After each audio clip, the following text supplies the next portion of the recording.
worst kind of pain isn't being misunderstood. It's being seen and still getting left behind, because opening up isn't casual. You don't hand your real self to just anyone. You let them in on the stuff you normally keep locked up, the thoughts you argue with at 2 a.m., the fears you laugh off so nobody worries, the way you care so hard it almost feels embarrassing, and for a minute, it feels like you finally found someone safe. They read your silence correctly, they hear what you don't say, they look at you like they're not guessing, like they actually know, and that's the part that makes you soften. Then one day, they're gone. No fight, no goodbye that matches how close it felt, no ending that makes sense, just nothing, and that nothing is loud. It sits where the connection used to be. It makes you replay everything like a crime scene. What did I do? Was I too much? Did I share too early? Should I have stayed guarded? But listen, if someone leaves after you showed them the real you, that doesn't mean you were wrong for being real. It doesn't mean your depth is a problem. It just means they weren't prepared for what they asked to see. Being open isn't the mistake. The mistake is thinking you should shrink so people won't run, because the right people don't disappear when they understand you. They get closer. After they leave, the silence doesn't feel empty. It feels heavy, because now you're not just missing them, you're missing the version of yourself you were when you felt understood. You replay everything, not because you're obsessed, but because your brain is trying to make sense of something that never got an ending. You think about the way they listened, the way they noticed things nobody else did, the way you didn't have to explain yourself all the time, and now they're gone, so your mind starts filling in the gaps. You assume it must have been something you said, something you revealed too early, something you should have kept to yourself. That's how loss works when there's no closure. Your brain turns inward and starts pointing fingers. You don't just lose the person, you lose trust in your own judgment. You start telling yourself, yeah, next time don't say so much, next time don't get attached, next time stay surface level, and slowly, without realizing it, you begin shrinking, not because you want to, but because you're trying to protect yourself from feeling that again. But here's the part nobody tells you. What hurt wasn't opening up. What hurt was being met halfway and then abandoned. That doesn't mean vulnerability is dangerous. It means inconsistency is. And there's a difference. After something like that, trust doesn't disappear all at once. It just changes shape. You don't stop believing in people. You stop believing in consistency. You start noticing patterns everywhere, a slower reply, a shorter message, a shift in tone that probably means nothing, but your body reacts like it's everything. Because once you've been left after being seen, your nervous system remembers it before your mind does, so you stay alert, not dramatic, just cautious. You don't lean in the same way anymore, you hold back details, you soften your honesty, you keep parts of yourself for later, just in case later never comes. And the messed up part is, people don't always notice you doing this. They just feel a distance they can't explain. You still care.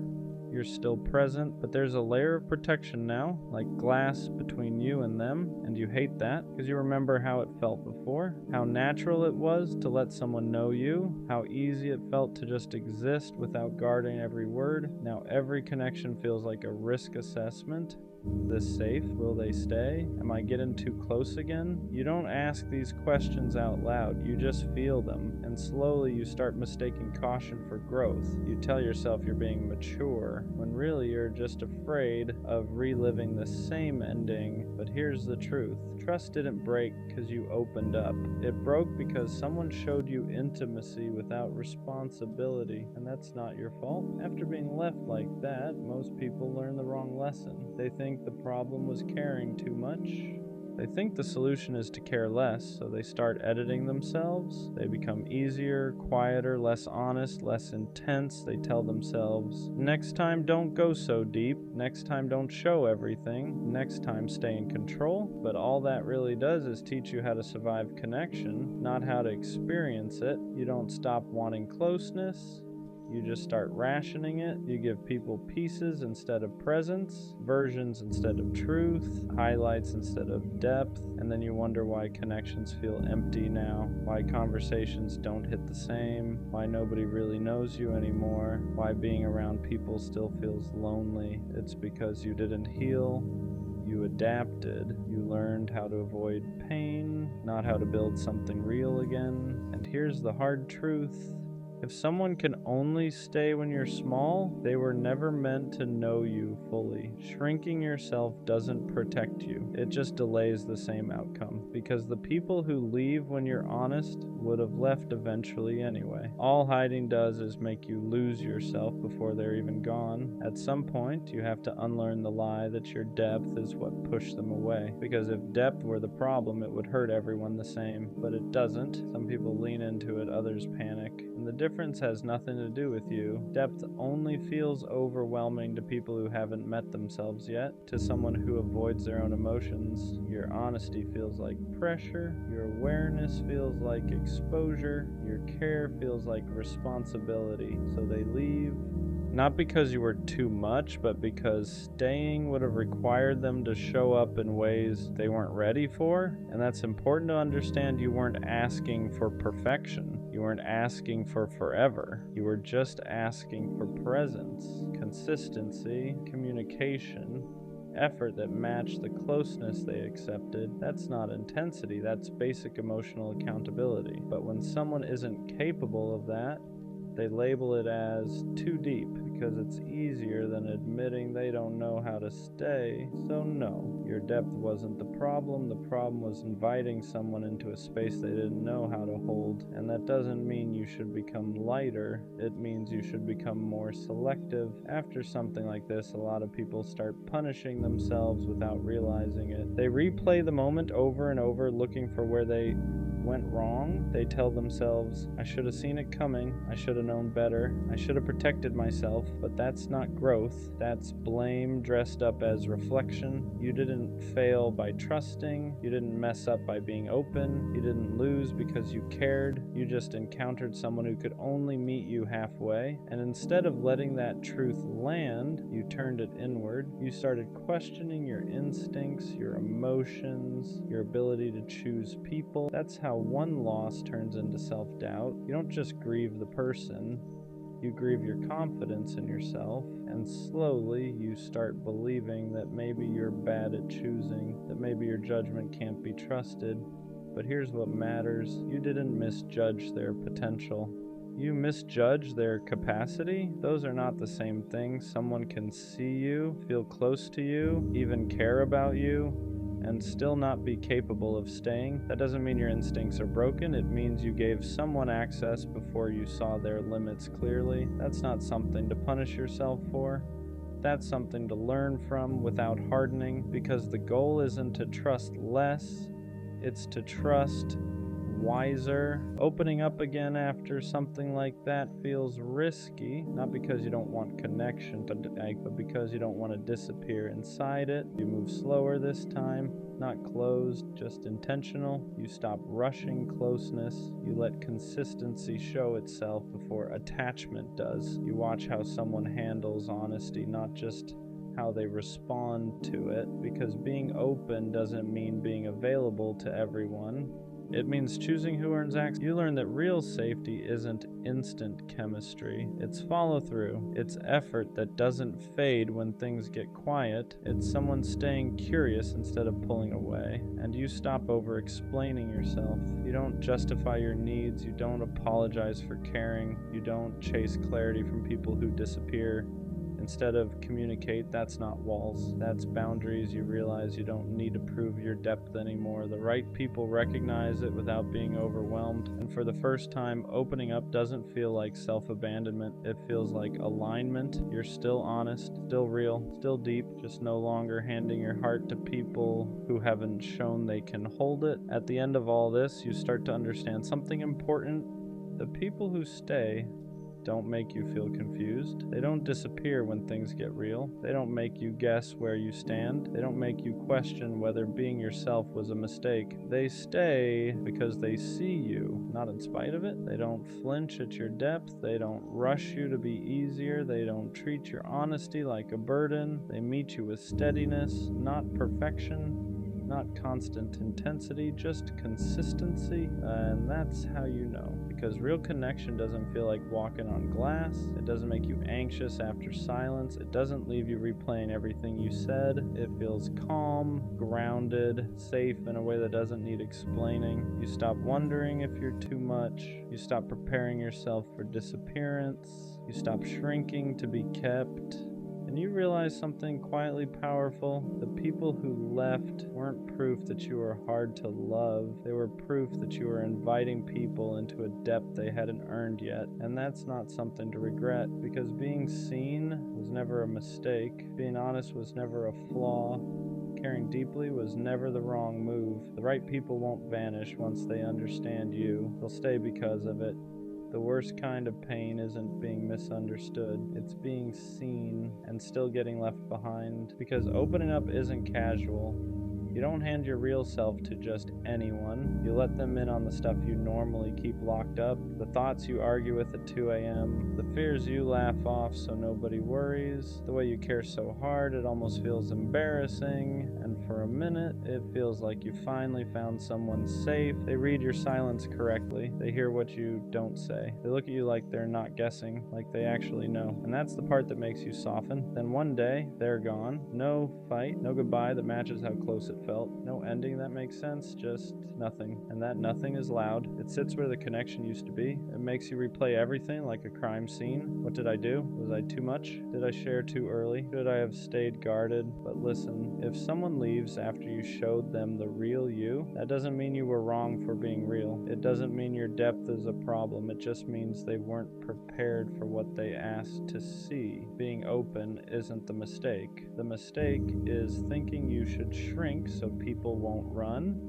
Because the right people don't disappear when they understand you. They get closer. After they leave, the silence doesn't feel empty. It feels heavy, because now you're not just missing them, you're missing the version of yourself you were when you felt understood. You replay everything, not because you're obsessed, but because your brain is trying to make sense of something that never got an ending. You think about the way they listened, the way they noticed things nobody else did, the way you didn't have to explain yourself all the time, and now they're gone. So your mind starts filling in the gaps. You assume it must have been something you said, something you revealed too early, something you should have kept to yourself. That's how loss works when there's no closure. Your brain turns inward and starts pointing fingers. You don't just lose the person, you lose trust in your own judgment.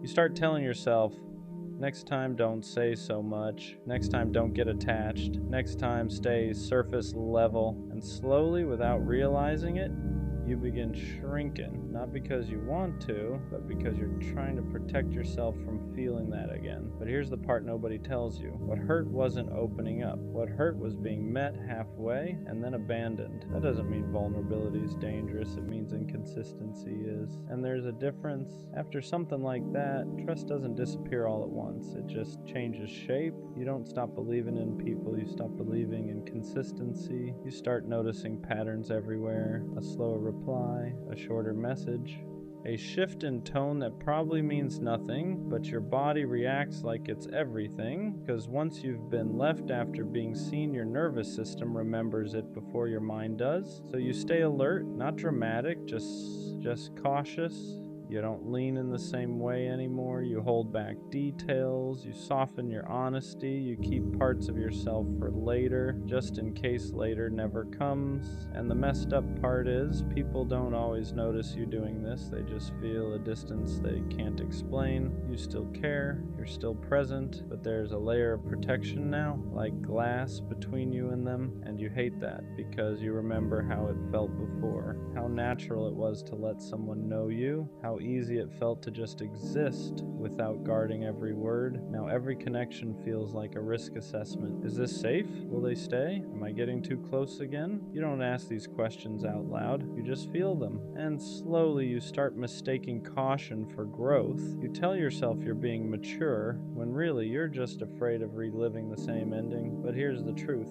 Trust didn't break because you opened up. It broke because someone showed you intimacy without responsibility, and that's not your fault. After being left like that, most people learn the wrong lesson. They think the problem was caring too much. They think the solution is to care less, so they start editing themselves. They become easier, quieter, less honest, less intense. They tell themselves, next time don't go so deep, next time don't show everything, next time stay in control. But all that really does is teach you how to survive connection, not how to experience it. You don't stop wanting closeness, you just start rationing it. You give people pieces instead of presence, versions instead of truth, highlights instead of depth, and then you wonder why connections feel empty now, why conversations don't hit the same, why nobody really knows you anymore, why being around people still feels lonely. It's because you didn't heal, you adapt. You learned how to avoid pain, not how to build something real again. And here's the hard truth. If someone can only stay when you're small, they were never meant to know you. Shrinking yourself doesn't protect you, it just delays the same outcome. Because the people who leave when you're honest would have left eventually anyway. All hiding does is make you lose yourself before they're even gone. At some point, you have to unlearn the lie that your depth is what pushed them away. Because if depth were the problem, it would hurt everyone the same, but it doesn't. Some people lean into it, others panic, and the difference has nothing to do with you. Depth only feels overwhelming to people who haven't met themselves yet, to someone who avoids their own emotions. Your honesty feels like pressure. Your awareness feels like exposure. Your care feels like responsibility. So they leave, not because you were too much, but because staying would have required them to show up in ways they weren't ready for. And that's important to understand. You weren't asking for perfection. You weren't asking for forever. You were just asking for presence, consistency, communication, effort that matched the closeness they accepted. That's not intensity. That's basic emotional accountability. But when someone isn't capable of that, they label it as too deep because it's easier than admitting they don't know how to stay. So no, your depth wasn't the problem. The problem was inviting someone into a space they didn't know how to hold. And that doesn't mean you should become lighter. It means you should become more selective. After something like this, a lot of people start punishing themselves without realizing it. They replay the moment over and over, looking for where they went wrong. They tell themselves, I should have seen it coming. I should have known better. I should have protected myself. But that's not growth. That's blame dressed up as reflection. You didn't fail by trusting. You didn't mess up by being open. You didn't lose because you cared. You just encountered someone who could only meet you halfway. And instead of letting that truth land, you turned it inward. You started questioning your instincts, your emotions, your ability to choose people. That's how one loss turns into self-doubt. You don't just grieve the person, you grieve your confidence in yourself. And slowly you start believing that maybe you're bad at choosing, that maybe your judgment can't be trusted. But here's what matters. You didn't misjudge their potential. You misjudged their capacity. Those are not the same thing. Someone can see you, feel close to you, even care about you, and still not be capable of staying. That doesn't mean your instincts are broken. It means you gave someone access before you saw their limits clearly. That's not something to punish yourself for. That's something to learn from without hardening, because the goal isn't to trust less. It's to trust wiser. Opening up again after something like that feels risky.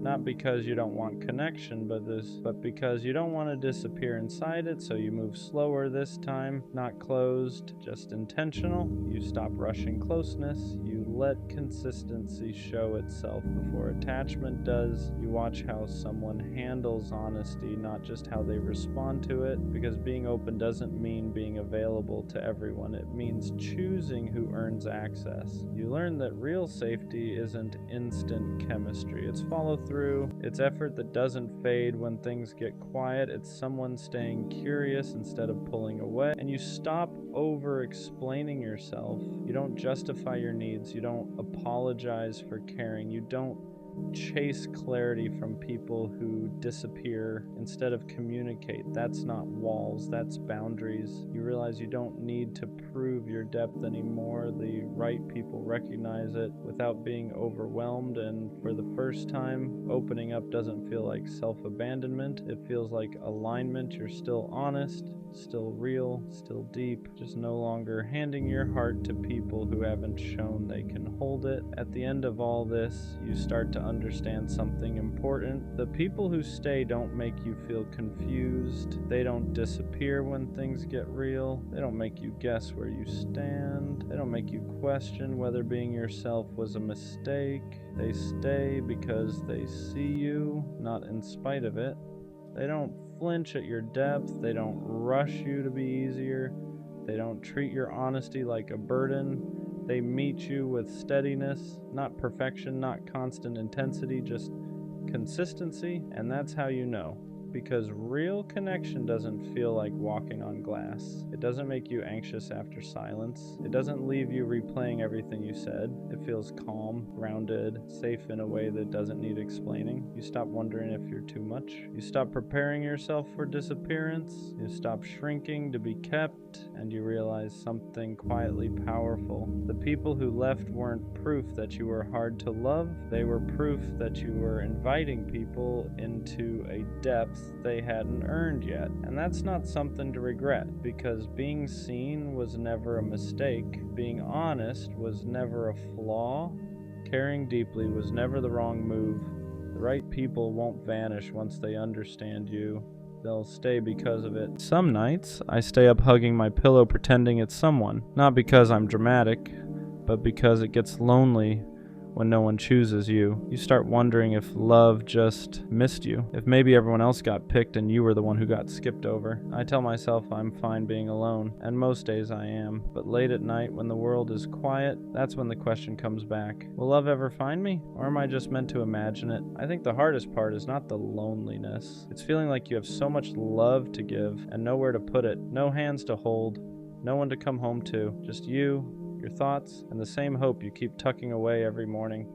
And what scares me most is not being alone right now. It's the thought that maybe this is permanent. Being alone doesn't hurt the most. Being unchosen does. It's watching people find each other while you keep ending up by yourself. It's being told, your time will come so many times that it starts to feel like a placeholder sentence. You start questioning yourself. Am I too quiet? Too much? Not enough? You replay everything, trying to find the reason no one stayed. And late at night, when you're hugging a pillow, imagining it's someone who wants you back, those thoughts get louder. Not because you don't love yourself, but because you're tired of being the only one who does. The scary part is how slowly it affects your worth. You don't stop believing in love, you stop believing it wants you, and that's when loneliness becomes heavier than silence, because now it's not just about being alone. It's about wondering if something is wrong with you for being alone this long. This feeling doesn't mean you're unlovable, even though it really feels like it. It means you've been alone long enough for the silence to start telling stories. And silence is loud when it goes on too long. You start mistaking timing for rejection. You start turning waiting into a flaw. You start thinking love hasn't found you because you're missing something. But love doesn't work on fairness, and it doesn't run on schedules. Some people find it early. Some people find it after they've learned how to sit with themselves at night. And that doesn't make you behind. It makes you human. The fact that you still want love, still imagine it, still hope for it, even after feeling unchosen, that's not weakness. That's proof your heart didn't close. Imagining love at night doesn't make you desperate. It means you're human. You're not hugging a pillow because you're weak. You're doing it because your body remembers what closeness feels like, even when your life hasn't caught up yet. There's nothing wrong with wanting someone to come home to, with wishing there was a hand to reach for when the day finally goes quiet. The problem isn't that you imagine love, it's that you've been alone long enough to start believing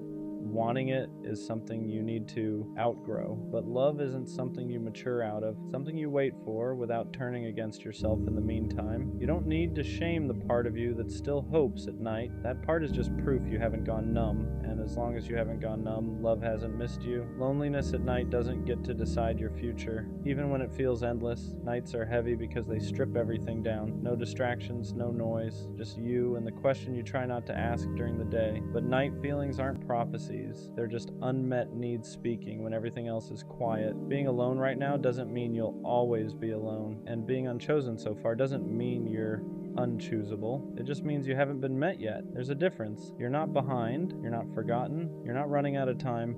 You're just in the part of the story where love hasn't arrived, not the part where it never does. The hardest balance is holding hope without turning it into self-doubt, because when you hope for something for a long time, it can start to feel personal when it hasn't arrived yet. You tell yourself you're patient, but underneath that, there's a quiet fear that maybe hope is just another way of setting yourself up, so you try to numb it. You tell yourself you don't need love, you act like you're fine on your own, but hope doesn't disappear that way. It just goes quiet and waits for the night. The truth is, hope isn't the problem. Hope only hurts when you turn it inward and use it as proof that something is wrong with you. You're allowed to hope without questioning your worth. You're allowed to want love without it meaning you're lacking. Hope isn't weakness. It's just your heart still believing in a future you haven't reached yet. When love hasn't found you yet, it can make you feel invisible. You're moving through life unnoticed, unchosen, easy to pass by, but invisibility isn't the truth. It's just what loneliness whispers when it's tired of waiting. You don't get overlooked because you lack something. You get overlooked because connection isn't something you can force into timing. The right person doesn't miss you because they're better at noticing. They find you because they're looking for what you already are, and until then you're not invisible. You're just living in the space before recognition. That space feels quiet, it feels long, it feels unfair,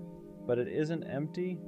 It's shaping you into someone who will recognize real love when it finally arrives. Not because you're desperate for it, but because you're ready to receive it without disappearing into it. Love usually doesn't find you when you're proving you deserve it. It finds you when you stop performing and start existing. For a long time, I thought if I was good enough, patient enough, understanding enough, someone would finally see me. So I overgave, overthought, over-explained. But love doesn't arrive as a reward for endurance. It arrives when you're no longer shrinking to be easier to choose. The moment you stop asking, what do I need to fix? And start asking, what do I need to feel safe? Something shifts. You don't chase connection anymore, you allow it, and that doesn't make love come faster, and it makes it come healthier.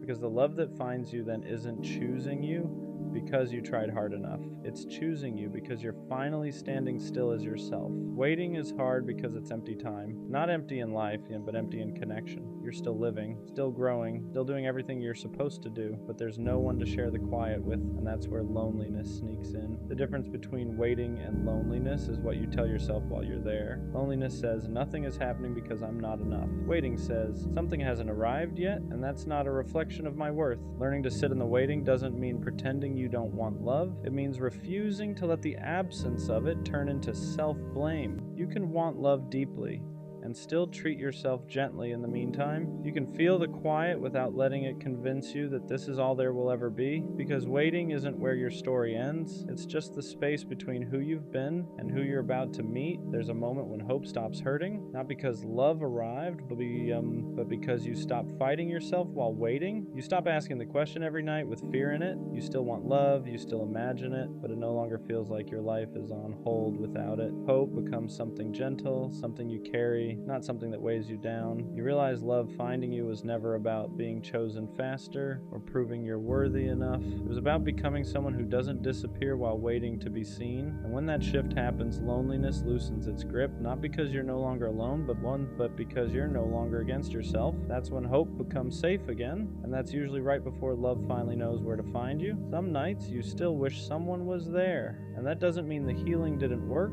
It just means you're human. Missing connection isn't a setback. It's not proof you're regressing or going backward. It's just your heart remembering what it wants to share. The difference now is that the wanting doesn't hurt the same. It doesn't spiral. It doesn't turn into panic. It doesn't make you question your worth. It just exists. You can want love without feeling empty without it. You can imagine closeness without feeling broken when it's not there yet. And that's growth. Because you're no longer waiting with desperation. You're waiting with trust. Trust that love doesn't miss people who are becoming more themselves. It finds them when they're steady enough to receive it without disappearing. The love that finds you after this season feels different, not louder, not dramatic, safer. It doesn't make you question yourself. It doesn't make you wonder where you stand. It doesn't ask you to stay up at night holding space for uncertainty. It meets you where you are and because you spent time alone, because you've learned how to sit with yourself. You don't cling to it, you appreciate it, you don't lose yourself in it because you know what it feels like to hold yourself first. That's why this waiting was never a punishment, it was preparation, not to make you stronger in a hard way, but steadier in a soft one. So if you're still alone right now, still asking if love will ever find you, it will. And when it does, you'll understand why it couldn't find you earlier. You weren't meant to be met when you were questioning your worth.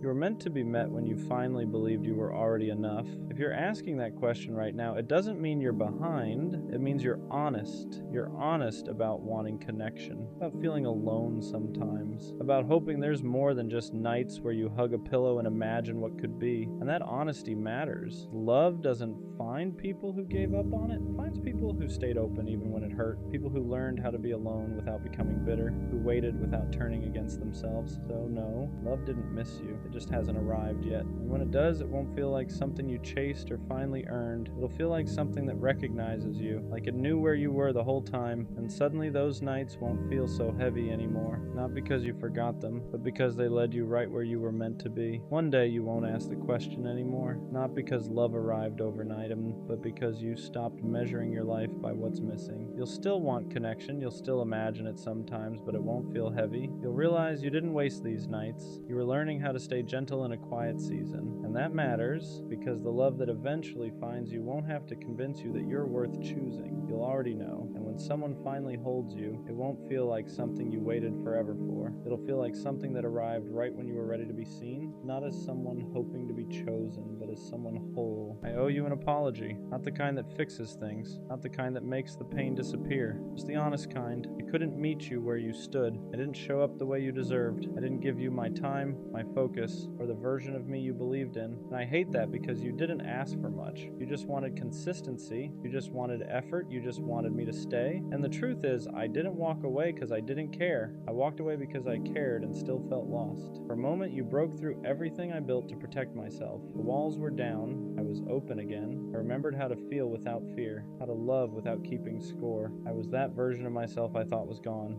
Then, reality got loud, responsibilities piled up, pressure from the future kept whispering that love wasn't something I had room for right now, that I needed to focus, that I needed to choose progress over emotion. Those thoughts didn't show up once, they stayed. They wore me down. I didn't know how to balance becoming who I needed to be and being who you needed at the same time, so instead of learning how, I ran. And I know saying sorry doesn't undo that. I know explanations don't heal wounds. I know intention doesn't erase impact. I hate that I taught you what love feels like when it leaves. I hate that I entered your life knowing I wasn't ready to stay. You didn't deserve confusion. You didn't deserve half effort. You didn't deserve to be left wondering if you were enough. You were. I just wasn't. And maybe one day, when timing isn't fighting us, when growth doesn't feel like a threat to connection, I'll look back and understand why it had to end like this. But for now, all I can give you is honesty, not excuses, not promises, just this truth. I didn't fail to love because you weren't right. I failed because I wasn't ready. What hurts the most is knowing I saw the damage happening in real time and still didn't know how to stop it. I felt myself pulling away while you were still reaching out. I noticed the distance growing before I ever said a word about it, and instead of communicating the fear, the confusion, the pressure I was under, I stayed quiet. I chose silence because it was easier than admitting I didn't have the capacity to love you the way you needed. I convinced myself I was protecting you by leaving, that if I walked away early it would hurt less. But that was just another lie I told myself to make it easier to go. Because walking away doesn't soften the impact, it just changes the shape of the pain. Instead of closure, it leaves questions. Instead of understanding, it leaves self-doubt. And I hate that I played a part in that for you. You probably wondered what changed. You said something wrong. If you asked for too much, if loving me was a mistake, that's the part that keeps me up at night. Because none of this was your fault. You didn't push me away, you didn't move too fast, you didn't love wrong. You loved honestly, and I wasn't prepared to receive that. I wish I could tell you that timing is just an excuse, that if you really love someone, you make it work no matter what. But the truth is messier than that. Sometimes people are still becoming who they need to be. Sometimes they're carrying pressure they don't know how to put down. And sometimes they mistake love for something they need to run from instead of lean into. I didn't leave because you weren't enough.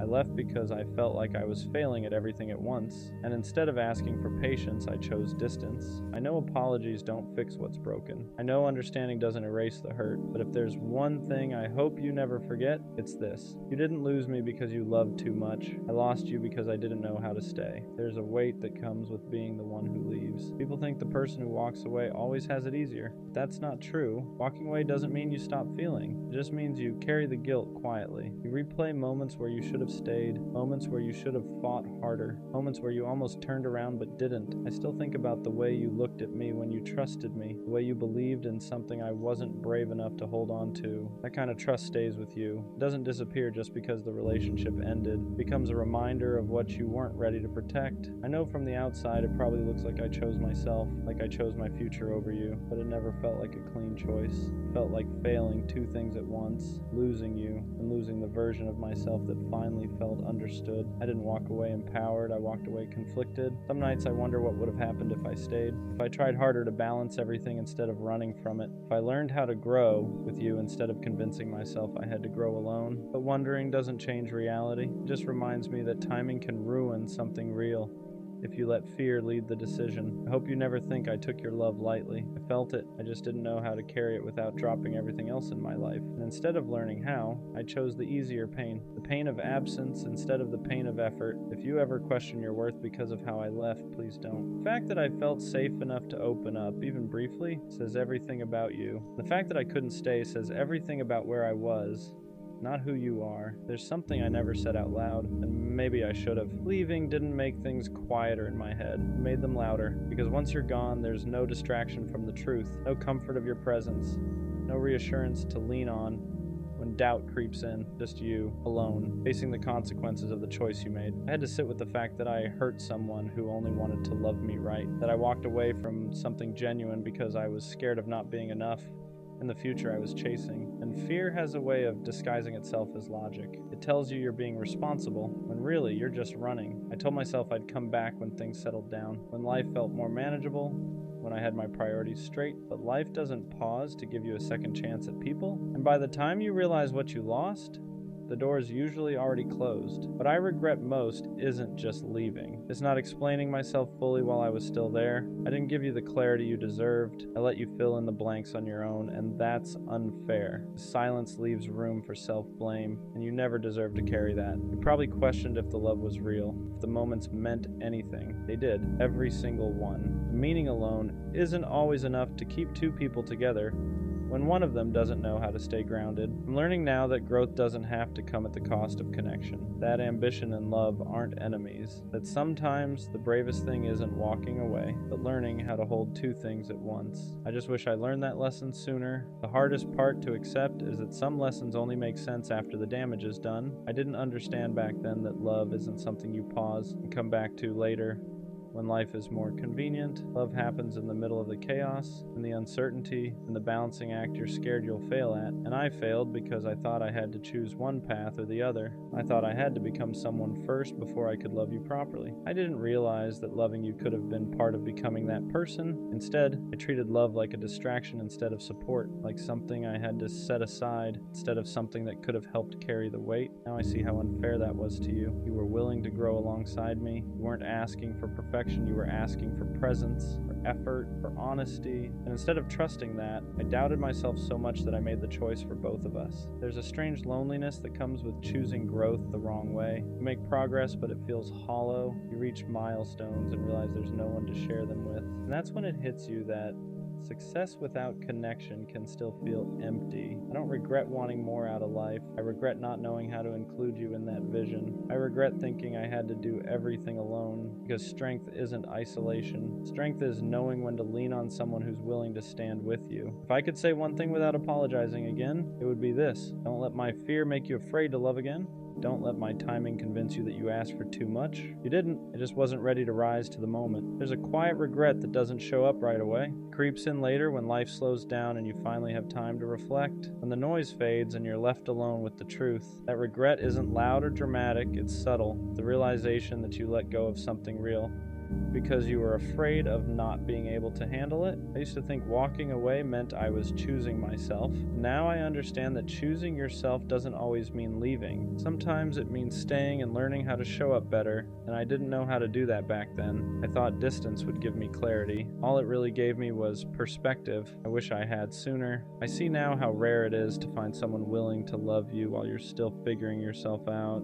Someone patient enough to stand beside you without demanding you have everything together. And I walked away from that because I didn't believe I could be both growing and loving at the same time. There are moments I want to reach out, to explain everything I didn't know how to say before, but I don't, because reopening wounds for my own peace wouldn't be fair to you. Some apologies are meant to stay unspoken, carried quietly as lessons instead of words. I hope you found someone who meets you with the same energy you gave, someone who doesn't hesitate, someone who chooses you without second guessing, and if you haven't yet, I hope you at least learned that the love you offer is rare. The way you care isn't something everyone can handle, but the right person will treasure it. As for me, I'm learning that readiness isn't something you wait for. It's something you practice, and I'm practicing now, even if it's too late for us. There's a strange kind of maturity that comes from realizing you can't undo certain things, not because you don't care enough, but because caring now would mean accepting that some doors close quietly and stay that way. And learning to respect that is part of growing up, even when it hurts. I've had to sit with the fact that love doesn't always come back around when you're finally ready. Sometimes it shows up before you know how to hold it, teaches you a lesson, and leaves. Not as punishment, but as preparation. And that's a hard truth to swallow when you realize the timing was off by just a little, but that little bit changed everything. What stays with me isn't just the regret, it's the clarity, the understanding of what I want to be different next time. I know now that I don't want to run when things get heavy. I don't want to choose distance just because I'm scared of failing. I don't want to confuse being busy with being unavailable. I don't want to leave someone guessing where they stand. You taught me that love isn't about having everything figured out. It's about choosing someone even when life is uncertain, about growing with someone instead of away from them. And even though I couldn't do that with you, that lesson is etched into me now. I hope you never look back and think you weren't enough. You were more than enough. You were just early, and sometimes early still hurts like loss. There are people we don't end up with who still change the trajectory of our lives. You were one of those people for me, and even if our story didn't continue, it mattered. It always will. This is where I finally stop apologizing and start accepting. Accepting that some connections aren't meant to be fixed, revisited, or explained away. They're meant to be learned from and released. Holding on to guilt doesn't change the past, and holding on to hope doesn't rewrite the ending. All it does is keep you stuck in a moment that already passed. I didn't lose you because love wasn't real. I lost you because timing, fear, and growth didn't align. And as painful as that is to admit, it's also freeing, because it allows me to move forward without pretending I was the victim or the villain. I was just someone who didn't know how to stay yet. You don't owe me forgiveness, you don't owe me understanding, and I don't expect you to remember me kindly. All I hope is that you remember the love for what it was. Honest, real, human, even if it couldn't last. I carry this with me now. Not as regret that weighs me down, but as awareness that shapes who I become. I know how fragile connection is. I know how rare it is to find someone who sees you fully and still stays. And next time, I won't confuse love with something I need to run from. Some people are meant to be chapters, not the whole book. And even though this chapter ended before I was ready, it taught me how to write the next one with more care. Wherever you are, I hope you're loved the way you tried to love me. And for the first time, I'm not saying sorry, I'm saying thank you. I saw her with him, the same guy she told me not to worry about. And in that moment, everything made sense. Not slowly, not over time, instantly. Because all those times I felt something was off, all those moments I told myself I was overthinking, all those gut feelings I tried to ignore, they weren't wrong. I just didn't want them to be true. At first I just stood there, not reacting, not moving, because there's something about seeing it with your own eyes that hits different than just thinking about it. It's not a guess anymore, it's not a feeling, it's real. And in that moment, everything I tried to deny became clear. I remembered every time she said, "He's just a friend. You don't have to worry about him. It's nothing like that."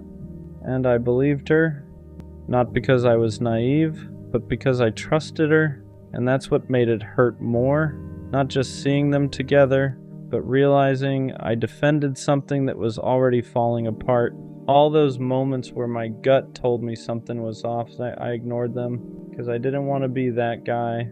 the one who overthinks, the one who questions everything, the one who doesn't trust, though I stayed calm, stayed understanding, stayed loyal, while she was slowly giving that energy to someone else. And seeing them together, it wasn't even what they were doing, it was how it looked. Comfortable, natural, like something that didn't just start, like something that had been building. While I was still trying to hold on to what we had, that's when it really hit me. I wasn't replaced overnight. I was replaced slowly, quietly, while I was still there. And that realization hurts in a different way, because it makes you feel like you were the only one still in it, while she was already somewhere else. For a second I wanted to confront her, ask questions, get answers, but then I realized something. I already had my answer, right in front of me. No explanation could change what I just saw. And the truth is, it wasn't even about him. It was about what she chose. Because anyone can come into someone's life, but it takes a decision to give them the space that used to be yours. And she made that decision without saying it. That moment closed something in me, not out of anger, not out of hate, just clarity. Because now there was nothing left to question, nothing left to figure out. Everything I needed to understand, I was right there. I saw her with the guy she told me not to worry about. And yeah, that hurt. But it also did something else. It removed the last bit of doubt I had, because now I know this for sure. When something feels off, it usually is. And next time, I won't ignore that feeling just to keep something going. Because the truth will always show itself. Eventually. I knew it wasn't going to last. Not because they said it. Not because there were red flags everywhere. But because something in me never fully relaxed. Even in the good moments, there was a quiet voice saying, "Don't get too attached." I enjoyed it. I smiled. I played my part. But deep down, I felt the expiration date, and that's the weirdest kind of heartbreak. When you see the ending while you're still in the middle, sometimes your intuition whispers long before reality confirms it. There weren't major fights, no dramatic betrayals, no obvious reason to leave, but there was inconsistency, little things, energy that shifted slightly, effort that felt uneven, words that didn't fully match actions, and instead of confronting it, I told myself I was overthinking. I told myself to relax, to just enjoy the moment, to stop looking for problems, but intuition doesn't shout, it nudges, it tightens your chest a little, it makes you hesitate before getting attached, it keeps you half guarded even when things seem fine, and I felt that, I just ignored it. Because sometimes we don't want to be right, we want to be wrong about the ending. So why did I stay if I knew? Because sometimes temporary love still feels better than loneliness. Because even if it wasn't forever, it was something. The late night conversations, the inside jokes, the way they looked at me when it was just us. I knew it had cracks, but I also knew it had moments. And I convinced myself that maybe moments were enough. Maybe I didn't need permanence. Maybe I didn't need certainty. Maybe I could just enjoy it without expecting it to stay. But that's the lie we tell ourselves. You can't emotionally invest and pretend you won't feel it when it ends. I stayed because I hoped my intuition would be wrong. I stayed because I liked them. Because I wanted it to work. Because walking away early felt dramatic. But sometimes staying longer just makes the goodbye heavier. There's a difference between anxiety and intuition. Anxiety is loud, it spirals, it imagines worst-case scenarios, it creates problems that don't exist yet. Intuition is quiet, it doesn't panic, it doesn't overreact, it just knows. And what I felt wasn't panic, it wasn't jealousy, it wasn't insecurity, it was a steady awareness that something wasn't aligned. I didn't feel chosen, I didn't feel secure, I didn't feel like we were building. I felt like we were passing time, and that's how you know. When the connection feels temporary, even while it's happening. Anxiety asks, what if they leave? Intuition says, they're not fully here. And deep down I knew which one it was. Knowing it won't last doesn't make it hurt less. That's the part nobody tells you. You'd think being mentally prepared would soften the blow. It doesn't, because even if your mind saw the ending, your heart still participated. You still laughed, still opened up, still imagined what if. And when it finally ends, there's no satisfaction in being right. There's no relief in saying, I knew it. There's just grief. Grief for the version of it you hope might surprise you. Grief for the effort you still gave even while doubting. Grief for the potential that never turned into permanence. Knowing doesn't protect you, it just makes you feel like you watched crash in slow motion. And sometimes that's worse. Should I have walked away sooner? Maybe. But it's easy to say that now. When you're in it, you don't see it as wasting time. You see it as giving it a chance. You tell yourself, maybe it just needs more time. Maybe they're just figuring things out. Maybe I'm overthinking. Because walking away early feels extreme. It feels impatient. It feels like you're not fighting hard enough. But sometimes staying longer isn't loyalty. It's fear. Fear of starting over. Fear of being alone again. Fear that this might be the closest thing to love you'll get for a while. So you stay, not because it's right, but because it's comfortable enough. And when it finally ends, you don't just grieve them. You grieve the time you knew better, but here's the thing. You didn't stay because you're weak. You stayed because you hoped, and hope isn't something to be ashamed of. Next time I'll trust it, that quiet feeling, that subtle hesitation, that inner voice that doesn't panic, it just knows. Because ignoring it didn't protect me, it just delayed the inevitable. Next time, I won't wait for proof. I won't wait for the obvious red flag. I won't wait for the dramatic ending. I won't wait until I'm already attached. If something feels temporary, I'll ask why.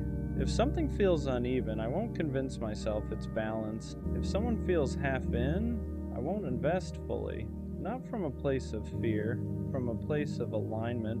Because intuition isn't there to ruin good things, it's there to protect you from forcing the wrong ones. And maybe I needed this ending to finally respect my own instincts. Not every connection is meant to last. Some are meant to wake you up to your patterns, to your boundaries, to the things you tolerate when you're lonely. Maybe it wasn't supposed to be forever. Maybe it was supposed to show you what half effort feels like so you'd stop accepting it. Maybe it was supposed to teach you that chemistry isn't compatibility, that attention isn't intention, that potential isn't commitment. Sometimes we meet people who aren't meant to stay. They're meant to reveal. Reveal where you overgive, where you ignore yourself, where you settle for almost, and once you see it, you can't unsee it. So maybe it didn't last because it wasn't designed to build. It was designed to redirect. Endings don't always mean failure. Sometimes they mean clarity. We think if something doesn't last forever, it wasn't real, but that's not true. It was real. The feelings were real. The moments were real. It just wasn't permanent. And permanence isn't the only measure of value. Some connections exist to shift you, to sharpen your awareness, to strengthen your boundaries, to remind you what you need and what you'll never accept again. It didn't fail, it finished, and there's a difference. Failure feels like you did something wrong. Finish feels like it served its purpose, and maybe that's what this was. Not a waste, not a mistake, just a chapter that reached its natural end. I used to think knowing it wouldn't last was a weakness, like I was pessimistic, like I was sabotaging it, like I couldn't just enjoy something good. But now I see it differently. That feeling was awareness. I wasn't crazy, I wasn't overthinking, I wasn't insecure. I was aligned enough with myself to recognize misalignment, and that's power. Because next time I won't silence it, I won't stay longer than I should just to prove I can make something work. I won't ignore the quiet voice just because the moments feel nice. Knowing it wouldn't last didn't mean I didn't care, it meant I could see clearly. And clarity is growth, so no, it didn't last. But I did.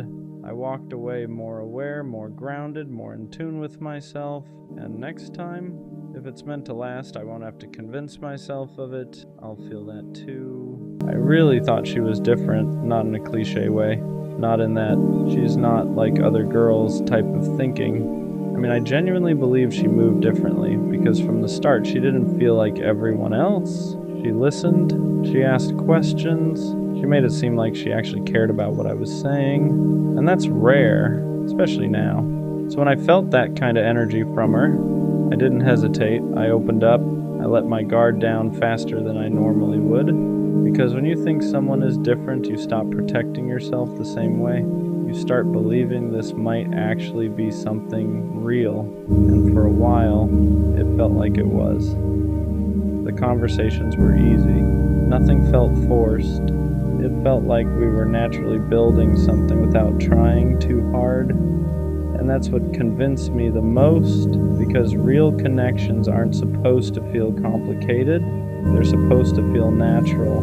So I leaned into it. I gave her my time, my attention, my energy, and I didn't second guess it, because in my head I wasn't just talking to someone random. I was building with someone who was different. At least that's what I thought. The more I talked to her, the more convinced I became that she wasn't like everyone else, because she didn't play games. At least it didn't feel like she did. She replied consistently. She didn't disappear randomly. She made the effort to keep conversations going. And when you've dealt with enough inconsistency before, that kind of energy stands out. It feels real, so I trusted it. I stopped overthinking things. I stopped questioning her intentions, because when someone shows you consistency, it feels like proof. Proof that they're serious, proof that they're different, proof that this might actually go somewhere. And that's when I started investing more, not just time, but emotionally. I started letting her see parts of me I don't usually show right away. The way I think, the things I've been through, the way I actually feel about certain things, because I thought she was someone who would understand it, someone who wouldn't take that lightly, and she made it seem like she didn't. She would listen, she would respond in a way that felt genuine. She made it feel like what I was saying actually mattered to her, and that's what pulled me in deeper, because attention is one thing, but understanding, that's different, or at least it's supposed to be. But what I didn't realize at the time was this: just because someone understands you doesn't mean they value you the way you think they do. That realization didn't hit me right away. At first, everything still felt real, because when someone listens to you, understands you, and responds in a way that feels genuine, it's easy to believe they care on a deeper level. And I did. I thought she saw me. Not just the surface version, but the real version. And that's not something I give out easily. For the more she showed that side of herself, the more I leaned in, the more I believed this wasn't temporary. But slowly, things started shifting. Not in a dramatic way, nothing obvious, just small changes. Her replies weren't as consistent. The energy in conversations felt a little different. The effort started feeling slightly uneven. At first I ignored it, because when you believe someone is different, you don't immediately assume they're changing. You assume something else is going on. Maybe she's busy, maybe she's stressed, maybe she just needs space. So I stayed patient. I didn't pull back. I didn't question her. I just kept showing up the same way I always did. Because in my mind, you don't give up on something real just because it feels off for a moment. But here's the thing I didn't realize yet. When someone is actually different, their consistency doesn't disappear without explanation. That's when I started noticing something I didn't want to admit. The version of her I thought was different only existed in certain moments, not consistently. Because when everything was good, she showed up fully. She was present, engaged, easy to talk to. But when something shifted, even slightly, that same energy disappeared, and that's where the confusion started, because now I wasn't just dealing with inconsistency, I was dealing with contrast. One day it felt real, the next day it felt distant, and when you've seen someone at their best, it's hard to accept their worst. So instead of questioning the connection, I started chasing the version of her I thought was real, the version that listened, the version that understood, the version that made everything feel easy. I kept telling myself, that's who she really is, and maybe sometimes it was. But here's the truth I had to face: if someone only shows up for you sometimes, that's not who they are. That's just who they are when it's convenient. And I didn't want to believe that, because admitting that meant admitting something bigger, that maybe she wasn't different. I just experienced her best moments and mistook them for her whole character. Once I accepted that the different version of her wasn't consistent, something else started becoming clear. I wasn't reacting to who she actually was. I was reacting to who I thought she was. And that's a dangerous place to be, because when you build feelings based on someone's best moments, you start ignoring their patterns. You hold on to the highs and excuse the lows. You remember how good it felt when everything clicked, and you convince yourself that version of them is the real one. So every time she pulled away, I didn't take it at face value. I told myself she'll come back to how she was. Every time the energy dropped, I didn't question it. I just stayed consistent, hoping things would reset. And sometimes they did. She would come back. The conversations would feel right again. The connection would feel easy again, and those moments would convince me all over again that she was different. But now, I understand something I didn't see back then. Those moments weren't proof of consistency, they were just temporary alignment. And temporary alignment feels real when you want something to work, but real connection doesn't come and go like that. It stays. The more I thought about it, the more I realized something I didn't want to admit. I wasn't in a stable connection. I was in a cycle of highs and lows that kept resetting my feelings every time things felt good again, because every time she came back with that same energy, the version of her that felt easy, understanding, and real, it made me forget everything that didn't make sense. It made me forget the distance, the inconsistency, the moments where I felt like I was the only one holding it together. And that's how cycles keep you stuck. They give you just enough to stay, but never enough to feel secure. And I confused that with something meaningful. I thought the fact that we could get back to that good place meant something. I thought it meant the connection was strong enough to survive anything. But now I understand something clearly. If something keeps breaking and resetting, it's not strong, it's unstable.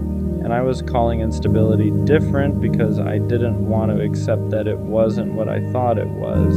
At some point, I had to stop focusing on how she was in her best moments and start paying attention to how she showed up consistently, because consistency tells you the truth. Not the highlights, not the good days, not the moments where everything feels perfect. Consistency. And when I looked at that honestly, the picture changed. She wasn't always there, she wasn't always present, she wasn't always giving the same energy I was. And that's when it hit me. Someone who is actually different doesn't make you feel unsure about where you stand. They don't make you question their effort. They don't make you feel like you're chasing clarity. They give you that clarity naturally, and I didn't have that. I had moments of clarity mixed with long stretches of confusion, and confusion isn't what different feels like. Once I stopped chasing the version of her I wanted, everything started making more sense, because the truth is, she didn't change. I just started seeing her clearly. She was consistent in one way. She showed up when it was easy, when the energy was good, when the conversations were light, when everything felt natural. But when things required depth, consistency, effort over time, that's when the difference showed. And that's when I had to admit something to myself. She wasn't different in the way I thought. She was just different from what I was used to at the beginning. And I held on to that version too long. For a while, that realization hurt more than anything else, because it made me feel like I misread everything, like I believed in something that wasn't actually there. But over time, I started understanding something important. I didn't imagine a connection. Those moments were real. They just weren't sustainable. And that's the difference. Something can feel real in the moment and still not be built to last. And I think that's what I experienced. Not something fake, just something temporary that I thought was permanent. So yeah, I thought she was different, and in some ways she was. She showed me a version of connection that felt real. She made it easy to open up. She made it feel like something deeper was possible. But being different at the beginning isn't the same as being consistent in the long run. And that's the lesson I had to learn, because the right person isn't just different when things are good, They're consistent when things aren't. They don't come and go. They don't leave you guessing. They don't make you question what you felt. They match it every time, so no. She wasn't the kind of different I thought she was, but now I know what real different actually looks like. And next time, I won't confuse moments for meaning. There's a quiet kind of emptiness that doesn't feel dramatic. You're not falling apart. You're not in crisis. You just don't know why you're here. You wake up. You do what you're supposed to do. You get through the day. But underneath all of that, there's this question you don't know how to answer. What am I actually doing this for? You don't feel passionate. You don't feel called.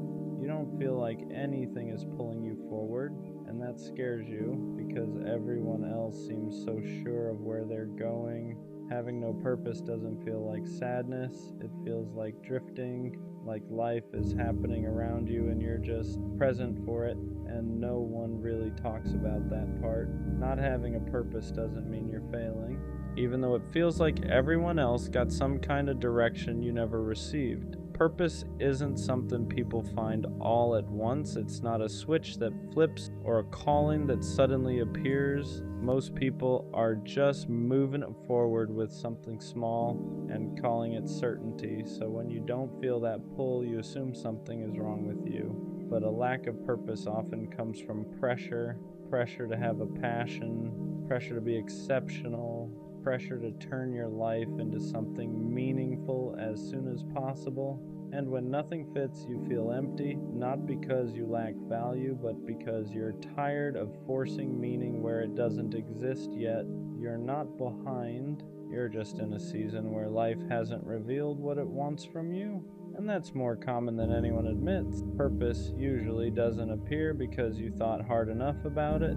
It grows out of living, out of trying things without certainty, out of getting bored, out of noticing what quietly holds your attention when no one is watching. So when you feel like you're drifting, it doesn't mean you're lost. It means you're between definitions, between who you were and who you haven't met yet. Drifting feels uncomfortable because it lacks labels. You can't explain it easily, you can't point to progress, but drifting is still movement. It's the space where you learn what doesn't fit, what doesn't excite you, what you don't want to carry forever, and that information matters. You're not failing at purpose, you're collecting data, even if it doesn't feel productive yet. It's okay if your life doesn't feel meaningful yet. Meaning isn't something you wake up with one day fully formed. Most of the time it shows up quietly, in moments you don't think are important, in things you do without an audience, in small choices that don't feel like destiny.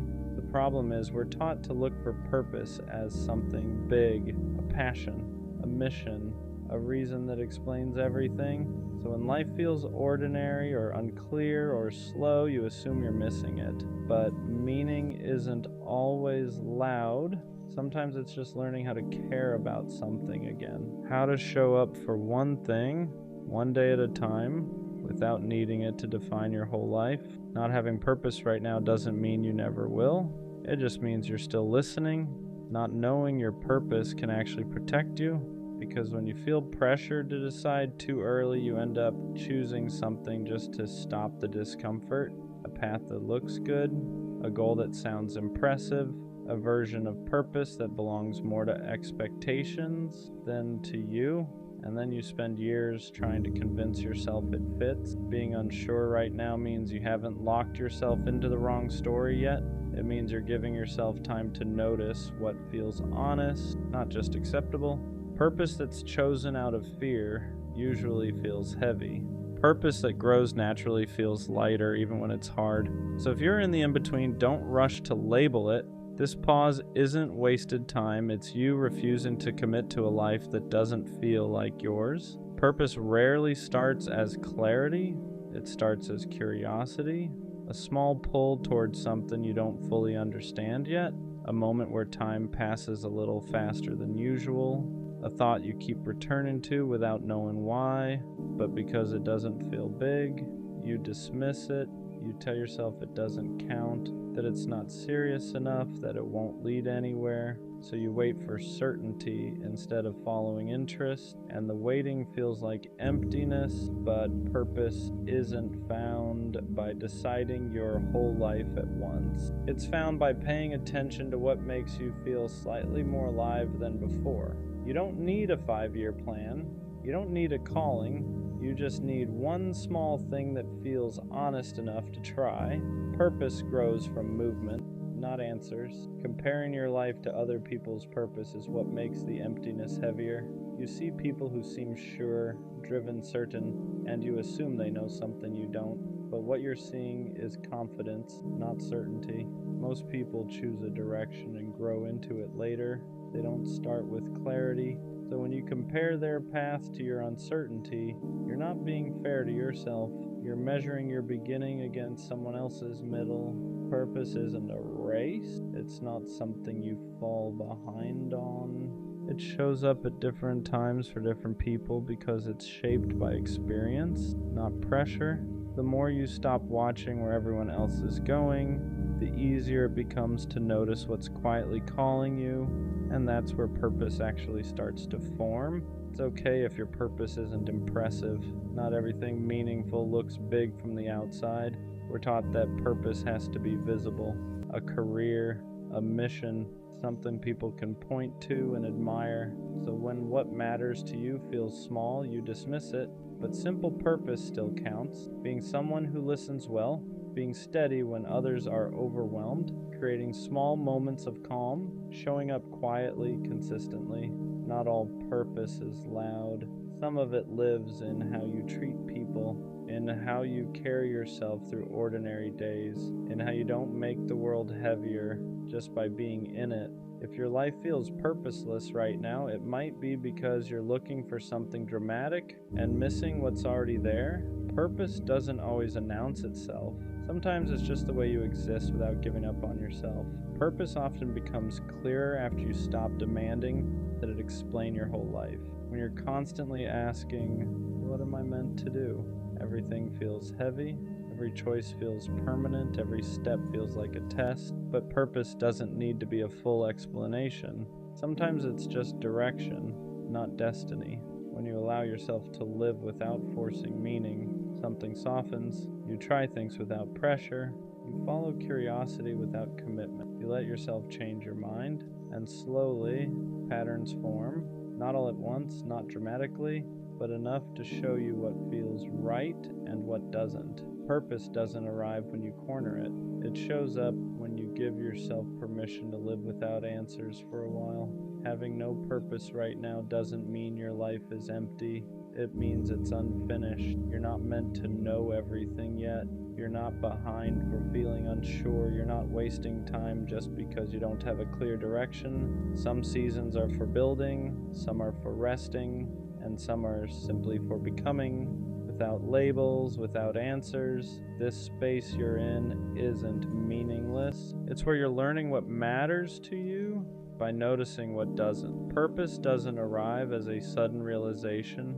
It grows quietly from the way you keep going, even without certainty. So if all you can do right now is exist, try, and stay curious, that's enough.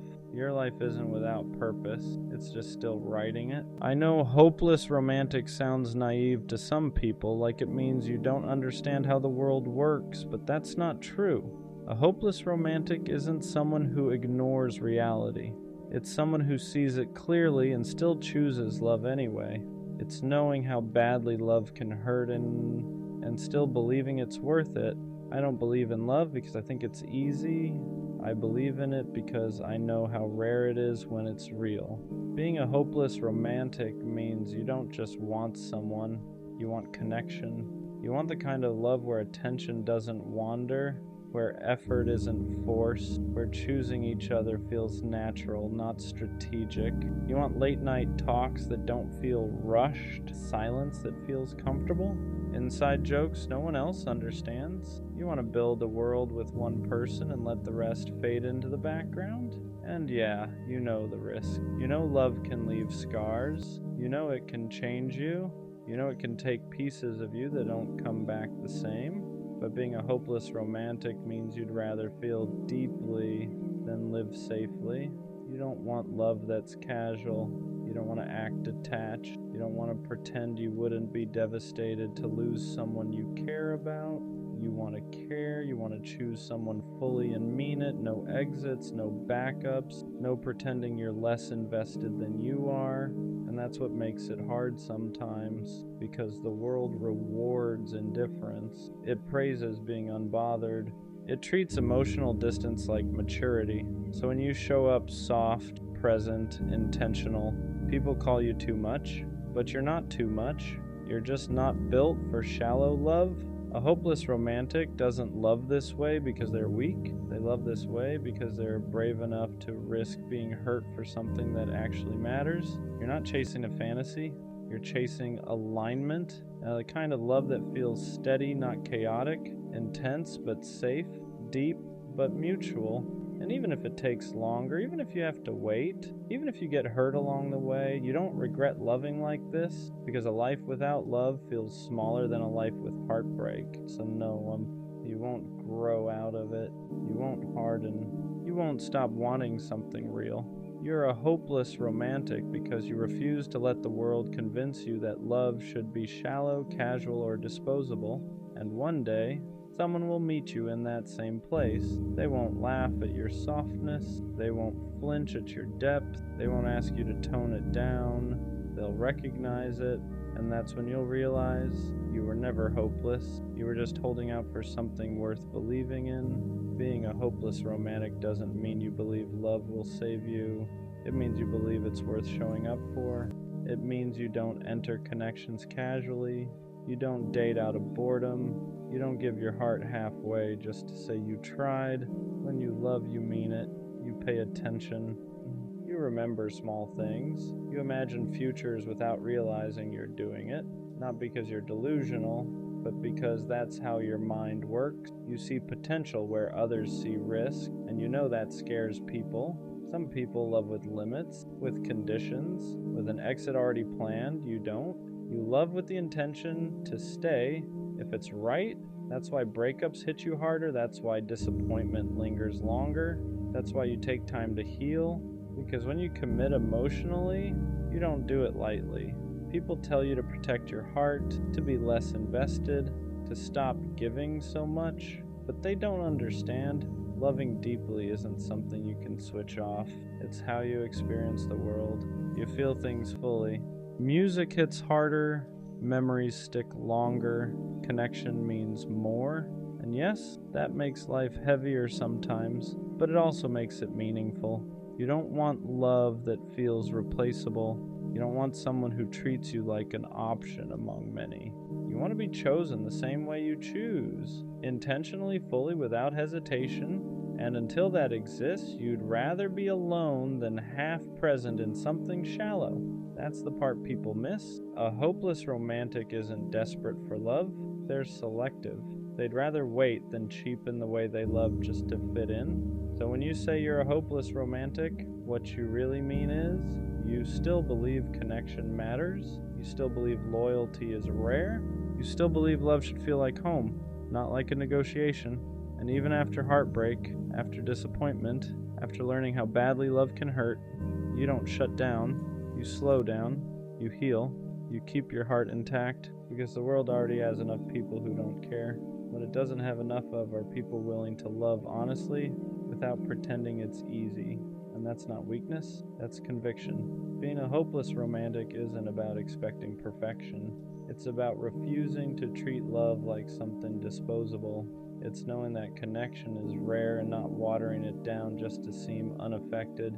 You don't fall for people easily, but when you do, it's intentional.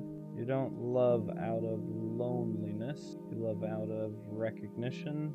There's a moment where you see someone, not just who they are, but who they could be with you, and something in you locks in, not obsession, not fantasy, commitment, and that's where people misunderstand you.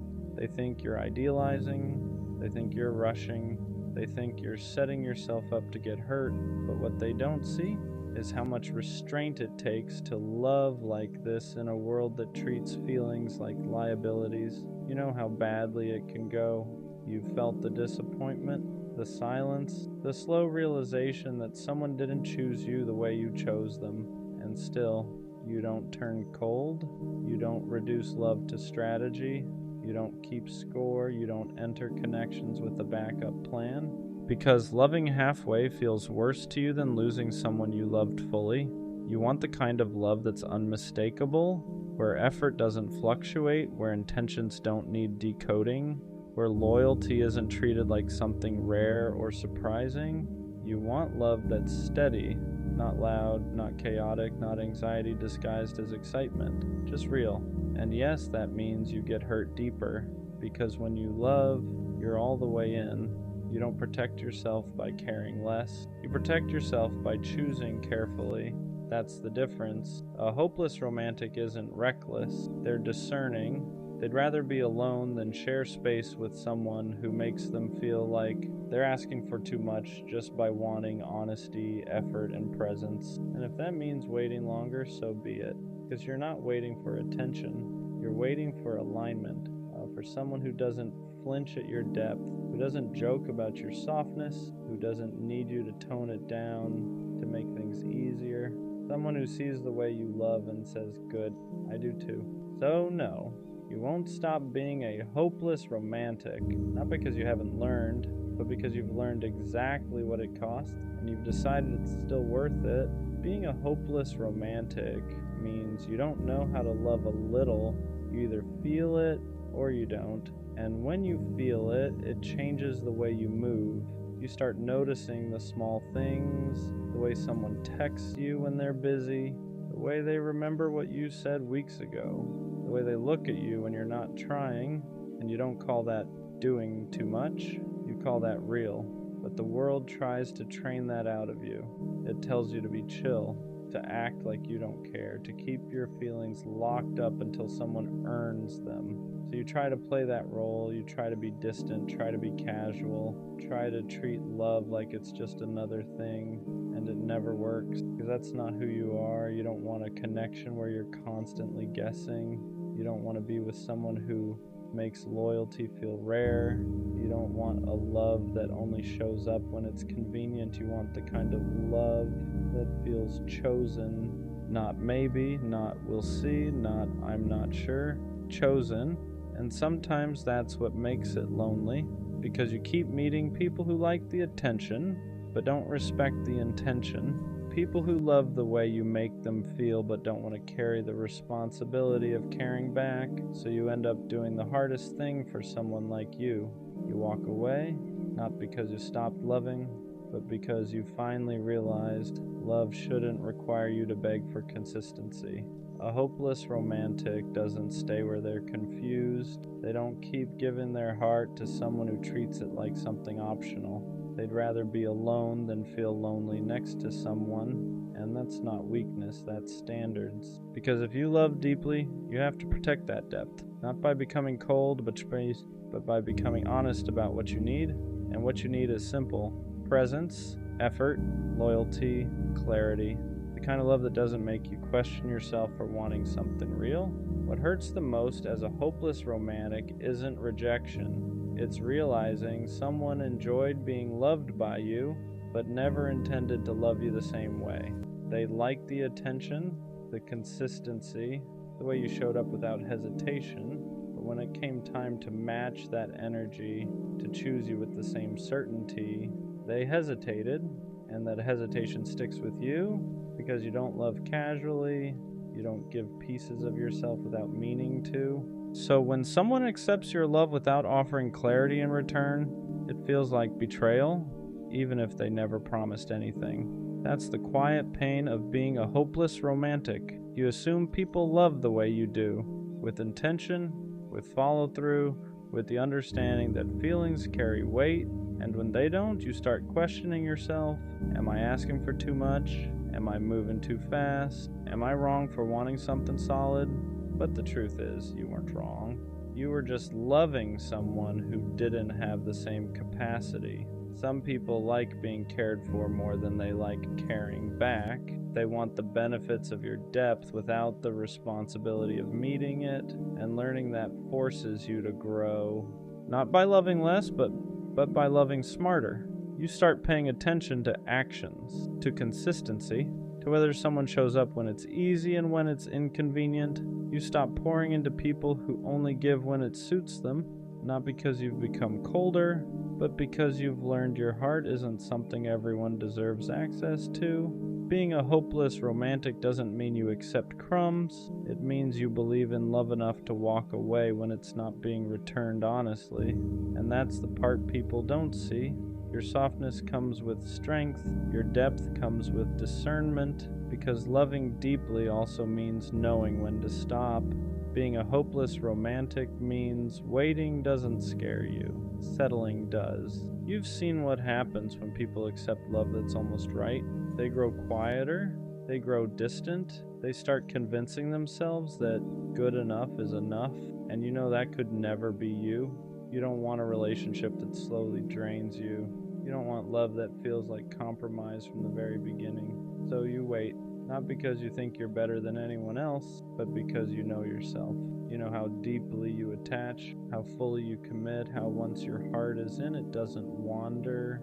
And you also know what happens when that kind of heart ends up in the wrong hands. It gets taken for granted, it gets tested, it gets stretched until it starts hurting more than it should. So patience becomes protection. You don't rush intimacy. You don't force connection. You let people show you who they are before you give them access to who you are. That's not fear. That's wisdom earned the hard way. Some days the waiting feels heavy. You watch people pair off quickly. You hear about relationships that just happened. You wonder if maybe you're overthinking things, but deep down you know the truth. You're not waiting for attention. You're waiting for alignment, for someone who doesn't flinch when things get real, who doesn't pull back when feelings deepen, who doesn't treat commitment like a loss of freedom. You want someone who stays present, who chooses you clearly, who doesn't make you question whether you're asking for too much, because to you, love isn't supposed to feel confusing. It's supposed to feel steady, and until that exists, being alone is still better than being half-loved. That's the quiet strength of being a hopeless romantic. You don't chase, you don't beg, you don't lower your standards just to say you're not alone. You wait, not because you're hopeless, but because you believe the right love won't require you to betray yourself. People like you feel things more intensely, not because you're dramatic, but because you're present. When something matters to you, it doesn't sit quietly in the background, it moves through you, it stays with you. Love doesn't just pass through your life, it marks it. That's why moments linger longer, why memories feel heavier, why connections don't fade easily once they've mattered. And people tell you that's a problem. They say you should care less, detach quicker, move on faster. But they don't understand what intensity really is. Intensity isn't chaos, it isn't instability, it isn't losing control. It's depth. It's the ability to feel joy fully and grief honestly, to experience connection without numbing yourself just to make it easier. You don't skim life, you dive into it. And that's why love feels different to you than it does to most people. You don't forget easily, you don't replace people quickly, you don't treat connection like something interchangeable. When you love, it's intentional. That's why heartbreak hits harder. Because you didn't hold back, you didn't love with conditions, you didn't prepare an exit in advance, you showed up honestly. And while that hurts more in the moment, it also means something important. Nothing about your love was fake. You don't look back wondering if you tried hard enough, if you cared enough, if you were too guarded. You know you gave what you had, and that kind of certainty matters. Intensity becomes a problem only when it's given to the wrong people. With the right person, your depth won't feel overwhelming, it'll feel grounding.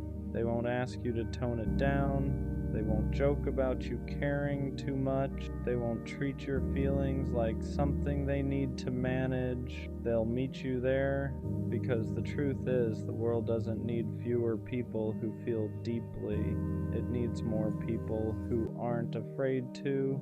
And being a hopeless romantic means you refuse to apologize for having a heart that actually shows up.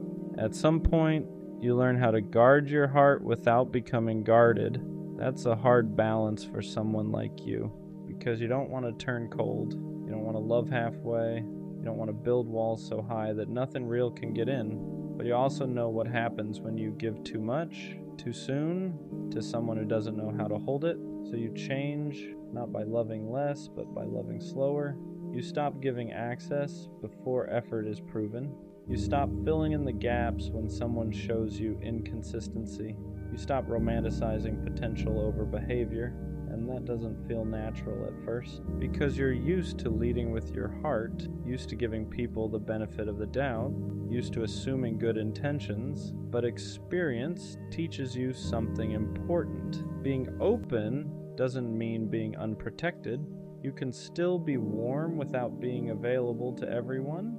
You can still be deep without drowning in the wrong places, so you watch, you listen, you notice who shows up consistently and who only appears when it's convenient. You let people reveal themselves instead of rushing to explain them, and that's when your love becomes safer, not smaller. You're still a hopeless romantic. You still believe in connection. You still want that kind of love where effort feels mutual and presence feels natural. But now, you don't mistake interest for intention. You don't confuse words with commitment. You don't chase clarity, you wait to see it. And that patience isn't fear, it's respect for yourself, because you finally understand that the right person won't need you to rush your heart to keep them close. They'll move at a pace that protects what you're building together. And when you feel that, you won't have to second guess it. You'll know. There's a phase every hopeless romantic goes through that feels especially isolating. It's the part where you've learned enough to stop choosing the wrong people, but you haven't met the right one yet. So you're not heartbroken anymore. You're not chasing. You're not settling. You're just alone, and people don't understand that version of you. They assume you've become distant, that you've lost interest, that you've changed, but really you've just stopped forcing connection where it doesn't fit. You're not closed off, you're selective, you're not cold, you're careful.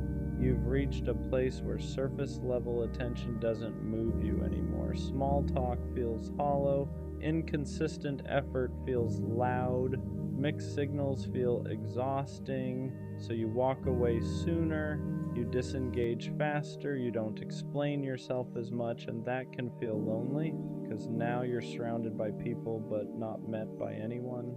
You want depth, you want presence, you want someone who doesn't flinch when emotions enter the room, and until that shows up, nothing else feels worth your heart. This is usually the point where people tell you to lower your standards, to be more flexible, to give someone a chance, but they don't understand what it costs you to love the wrong person. They don't feel the aftermath the way you do, the way it lingers, the way it reshapes you, so you hold your ground, even when it feels quiet, even when it feels like you're the only one still believing in something deeper, because you know this loneliness is different from the loneliness you felt before. Before, you were lonely because you were giving your heart to people who couldn't hold it. Now you're lonely because you're protecting it, and that difference matters. This space isn't empty. It's the space right before alignment. The moment right before someone finally sees the way you love and doesn't ask you to soften it. And even though it's hard, even though it tests your patience, you stay here, because you know the right love won't arrive while you're busy entertaining the wrong ones. Being a hopeless romantic was never about fantasy. It was about faith. Faith that connection matters, that loyalty still means something, that choosing one person fully isn't outdated, it's intentional. For a long time, you wondered if this way of loving was something you were supposed to grow out of, If heartbreak was meant to harden you, if disappointment was meant to teach you to want less, but it never did. Every time you tried to love casually, it felt wrong. Every time you tried to detach, you felt empty. Because loving deeply was never a habit you picked up. It was part of who you are. You weren't built to love halfway. You weren't meant to treat people like options. You weren't meant to keep one foot out the door just in case. And yes, that made the journey harder. You felt things more intensely. You lost futures you had already imagined. You walked away from people you still cared about because they couldn't meet you where you stood. But none of that was wasted. Every disappointment refined you. Every heartbreak taught you discernment. Every lonely stretch strengthened your standards, not so you'd love less about it to none, but so you'd love right. Now you understand something clearly. Being a hopeless romantic doesn't mean you ignore reality. It means you face it and still refuse to settle. You don't want perfect love, you want present love. The kind that doesn't confuse you. The kind that doesn't require self-editing. The kind that chooses you with the same certainty you offer in return. And when that finally arrives, it won't feel overwhelming. It won't feel chaotic. It won't feel like something you have to chase. It'll feel calm, mutual, safe. You won't wonder where you stand. You won't question if you're asking for too much. You won't feel like you're loving harder than you're being loved. And in that moment, everything will make sense. All the waiting, all the walking away. All the times you chose being alone over being half-loved. You weren't too much. You were just ahead of your time in a world that forgot how to love with intention. So no, being a hopeless romantic isn't something you need to fix. It's something you protect, because when the right person finally meets you there, they won't try to change you. They'll recognize you, and you'll realize you were never hopeless at all. You were just holding out for a love that was worthy of you. It's Valentine's Day, and yeah, I'm alone. No dinner plans, no flowers. No good morning, beautiful text waiting on my phone. Just me. And for a second, it hits. You scroll and see everyone posted up. Roses, candles, soft captions about my forever. And you start wondering what it feels like to be chosen like that. Not privately, not secretly, but confidently. I won't lie, there's a quiet sting to it. Not because I need the holiday, but because it reminds you of what you don't have. It makes you question things. Am I behind? Am I unlovable?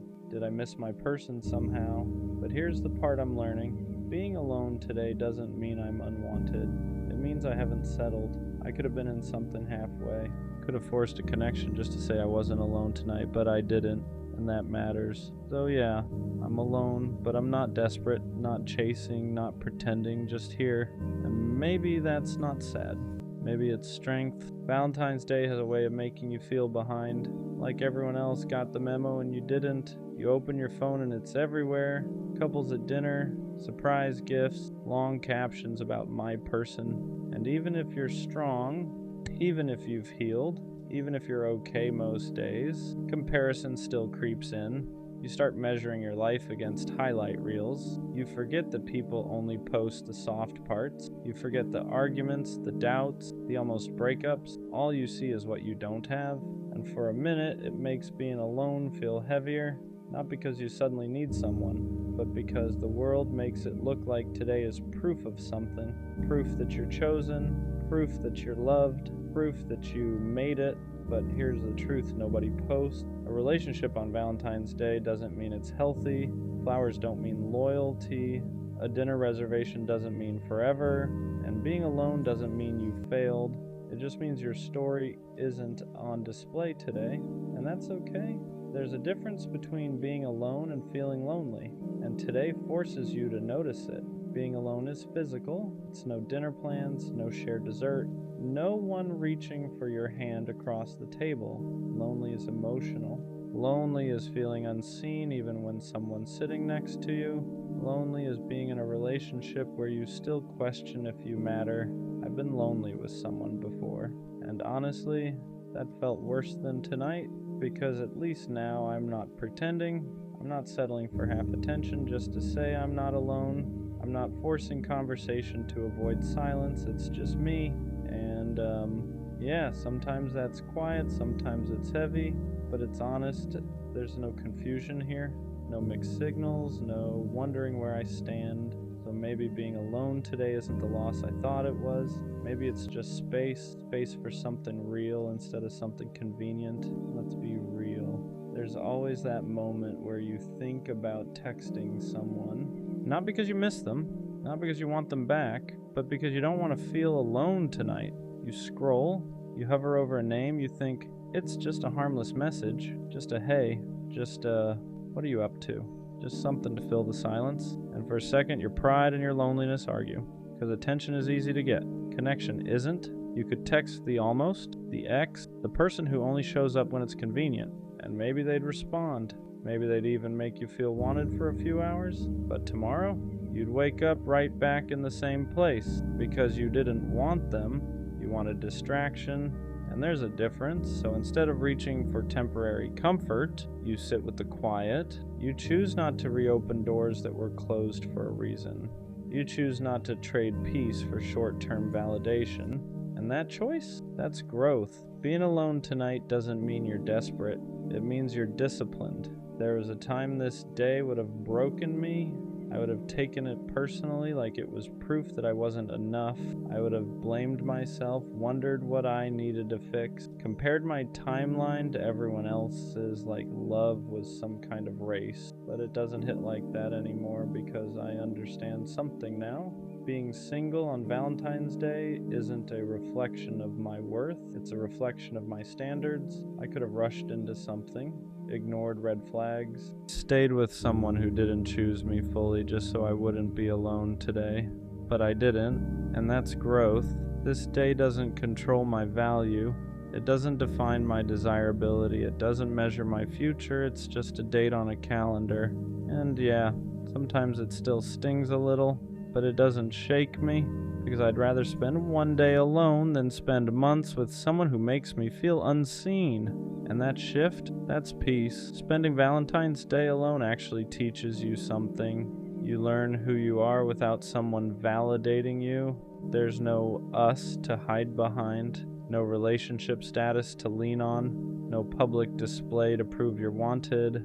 It's just you, and that can feel exposing. Because when the noise dies down, you're left with your own thoughts. You start asking yourself, am I really okay? Am I lonely or just uncomfortable?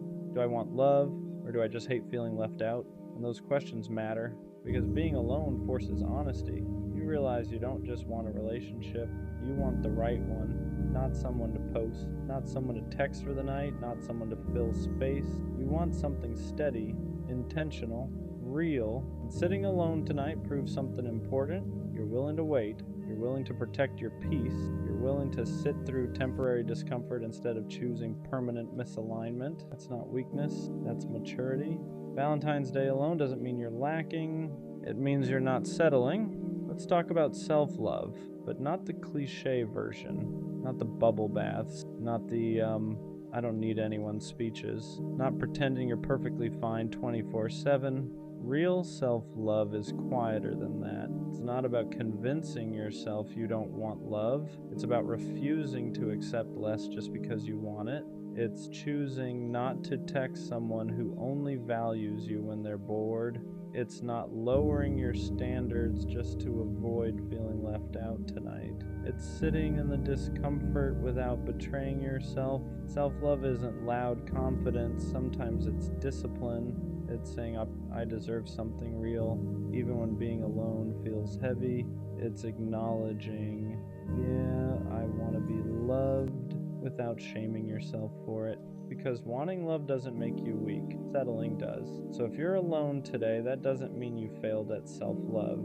It might mean you're finally practicing. There's a quiet strength in being single in a world that glorifies couples. Everything is marketed around us. Dinner for two, matching gifts, shared experiences, and when you're alone, it can feel like you're standing outside of something everyone else was invited to. But here's what people don't talk about. It takes strength to not force a relationship just to fit in. It takes strength to say, I'd rather wait in a culture that says, just take what you can get. Being single isn't a flaw. It's not a delay. It's not a sign you're unwanted. Sometimes it's a sign you refuse to compromise your standards for temporary comfort. There's power in knowing you're not with someone just to avoid this day. There's power in walking into restaurants alone without feeling embarrassed, and going home to yourself without feeling incomplete, because your worth was never meant to be measured by who's sitting next to you. And the strongest thing you can do is stand alone without shrinking. Maybe the season of being alone isn't punishment, maybe it's preparation. Because when you're by yourself, you learn things you don't learn in relationships. You learn your triggers, your patterns, your standards. You learn what you actually want without someone else influencing it. Being alone gives you clarity. Clarity about what you won't tolerate. Clarity about what makes you feel safe. Clarity about the difference between attention and intention. And maybe that clarity is building something in you. Patience, discernment, emotional discipline. So when something real does show up, you won't grab it out of fear. You won't cling to it out of loneliness. You won't confuse it with the first person who makes you feel seen. You'll recognize it calmly because you'll know the difference between desperation and alignment. Maybe this Valentine's Day alone isn't a sign you're behind. Maybe it's proof you're becoming someone who won't settle. And that kind of growth doesn't always look romantic, but it lasts. At the end of the day, I'm still alone. No dramatic plot twist, no last-minute confession, no surprise flowers at my door, just me. But it doesn't feel heavy anymore, because being alone today didn't expose a flaw in me. It exposed my discipline. I didn't text someone out of boredom. I didn't settle just to post something. I didn't force a connection to avoid the silence. I chose peace, and that choice matters more than a dinner reservation ever could. Valentine's Day used to feel like proof that I was missing something. Now it feels like proof that I'm protecting something. My standards, my growth, my future. Because when love does come, I don't want it to be rushed. I don't want it to be convenient. I don't want it to be temporary. I want it to be real. So if that means spending this day alone instead of in something halfway, I'm okay with that. Being alone tonight doesn't mean I'm unloved. It means I'm waiting for something worth loving, and that's not sad. That's strength. Sometimes I don't question if I love people. I question if I'm loved the same way back. Not liked, not wanted when it's convenient. Actually loved. The kind of love that chooses you even when it's inconvenient. Because attention is easy to get. Replies are easy. Compliments are easy. Late night, I miss you texts are easy. But consistency is rare. And sometimes I sit there wondering, do they love me? Or do they just like how I make them feel? I show up fully, I remember details, I check in, I move intentionally. So when effort feels uneven, it doesn't make me angry. It makes me question everything. Am I asking for too much, or am I just asking the wrong person? You can be surrounded by people and still feel unloved, because love isn't about volume. It's about depth. It's about feeling chosen without begging, feeling secure without overthinking, feeling valued without performing. And when you don't feel that, you start shrinking. Sometimes the scariest thought isn't, what if they leave? It's, what if they're here but they don't love me deeply? Because half love is confusing. It keeps you around. It keeps you hopeful, but it never fully reassures you. And that's exhausting. I think a lot of us don't need more love. We need clearer love. Love that says what it means. Love that acts how it speaks. Love that doesn't leave room for constant doubt, because if I have to guess, it doesn't feel safe. And maybe the real shift isn't asking, am I loved? So I do okay. Maybe it's asking, do I feel loved? Because love can exist, but if you don't feel it consistently, it won't heal you. It'll just confuse you. I don't want intense love. I don't want dramatic love. I want steady love. The kind that doesn't disappear when things get heavy. The kind that doesn't go quiet when reassurance is needed. The kind that doesn't make me earn my place. If I'm loved, I shouldn't have to decode it. I shouldn't have to overanalyze it. I shouldn't have to convince myself of it. Love shouldn't feel like a debate. It should feel like certainty. So am I loved? Maybe the better question is, Am I staying in spaces where I consistently feel valued? Because real love doesn't make you question your worth. It reinforces it, and if I ever have to constantly wonder whether I'm loved, that might be my answer. Sometimes the question isn't, will I be loved? It's quieter than that. It's, is there something about me that makes love harder? Because when people keep leaving, or hesitating, or choosing someone else, you start internalizing it.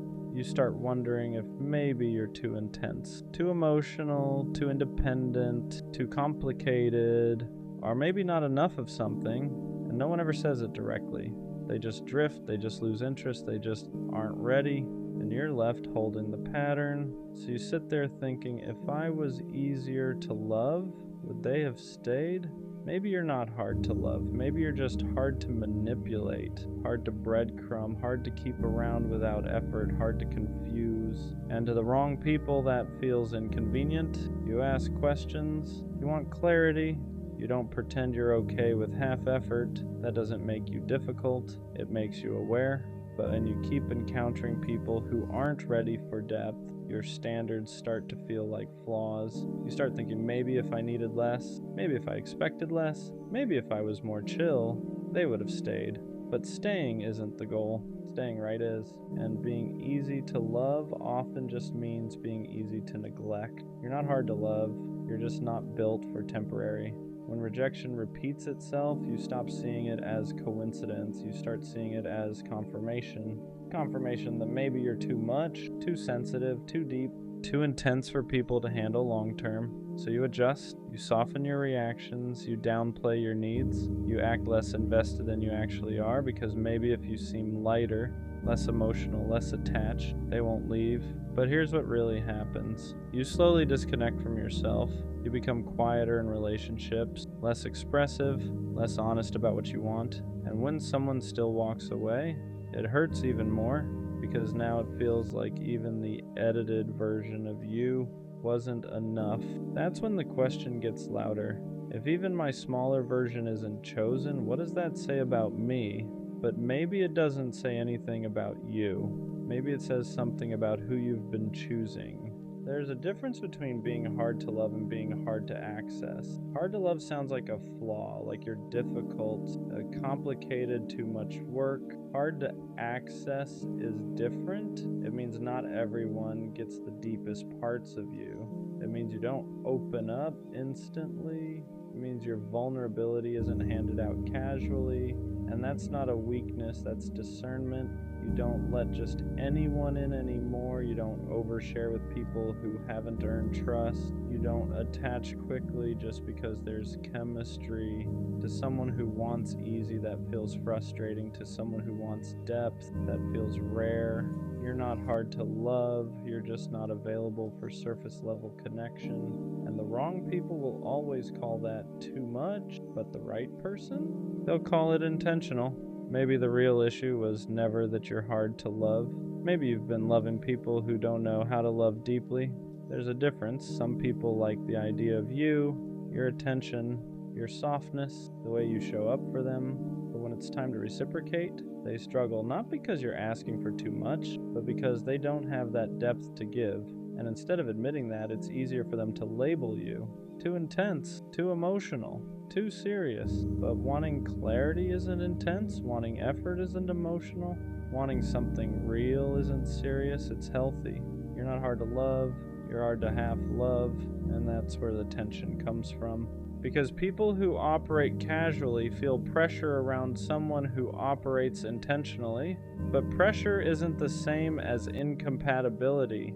It's just misalignment. When you're repeatedly misunderstood, you start questioning your depth. You start wondering if you feel too much, if you expect too much, if you interpret things too deeply. Because when people keep saying, it's not that serious, or you're overthinking, you begin to shrink your instincts, you second guess your reactions, you silence your intuition, you tell yourself to calm down even when something feels off. But here's the truth. Depth feels dramatic to people who live on the surface. Emotional awareness feels intense to people who avoid vulnerability. Your ability to feel deeply is not a flaw. it's a capacity. And just because someone doesn't meet you there doesn't mean you're too much. It just means they don't swim that far. You're not hard to love. You're just not built for shallow connections, and that's not something you should dilute. At some point, the question changes. It stops being, am I hard to love? And starts being, are they capable of loving me properly? That shift is everything, because instead of dissecting yourself, you start observing them. Can they communicate clearly? Can they handle vulnerability? Can they stay consistent when things get real?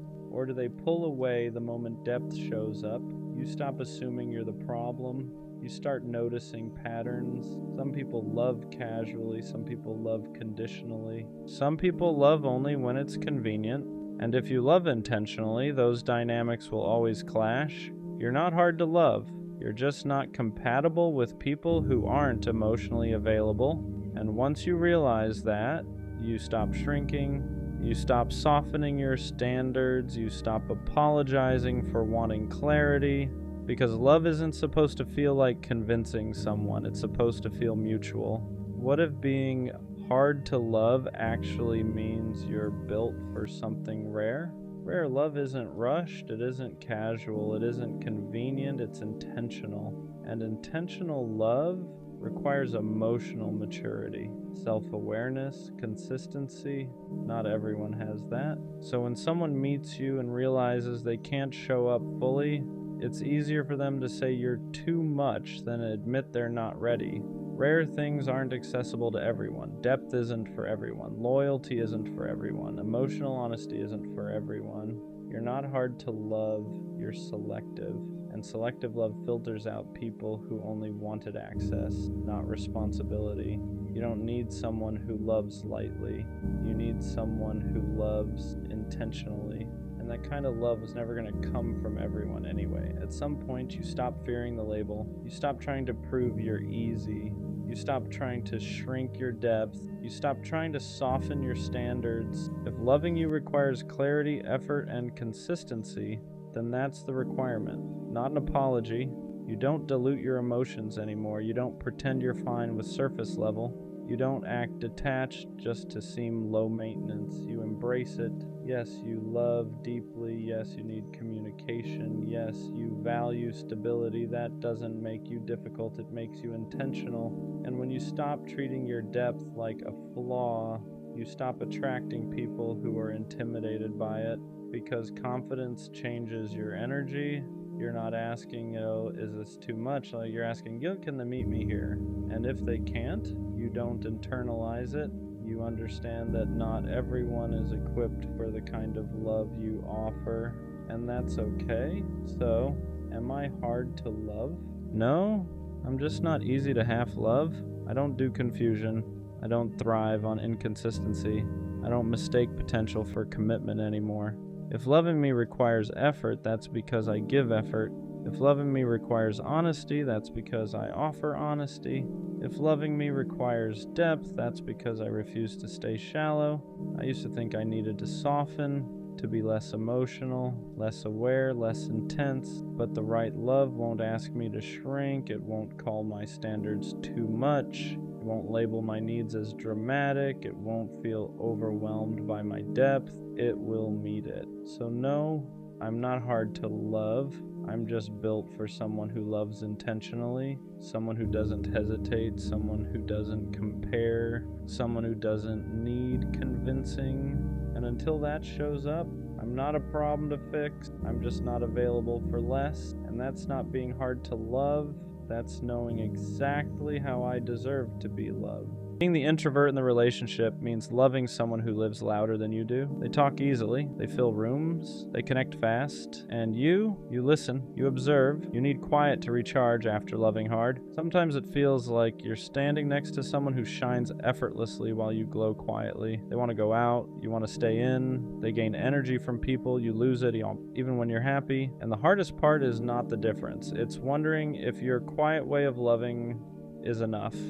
Because you don't always say everything, you don't always show excitement loudly, but when you choose someone, you choose them deeply. Being the introvert doesn't mean you love less. It means you love in a way that's calm, steady and intentional, and sometimes that gets misunderstood. Being with an extrovert means watching them move through the world with ease. They make friends everywhere, they're invited everywhere, people are drawn to them naturally, and sometimes, standing next to that, you wonder where you fit, not because they make you feel small, but because you don't take up space the same way. They thrive in crowds. You count the minutes until you can recharge. They talk things out loud. You process everything internally first, and there are moments where you feel guilty for needing quiet after a long day of loving them. You worry that asking for space sounds like distance, that needing alone time sounds like disinterest, but the truth is, your silence isn't absence. It's how you stay present without burning out. Loving loudly isn't the only way to love deeply, and being quieter doesn't mean you're less committed. It just means your love lives in steadiness, not spotlight. The unspoken fear is that one day you won't be enough,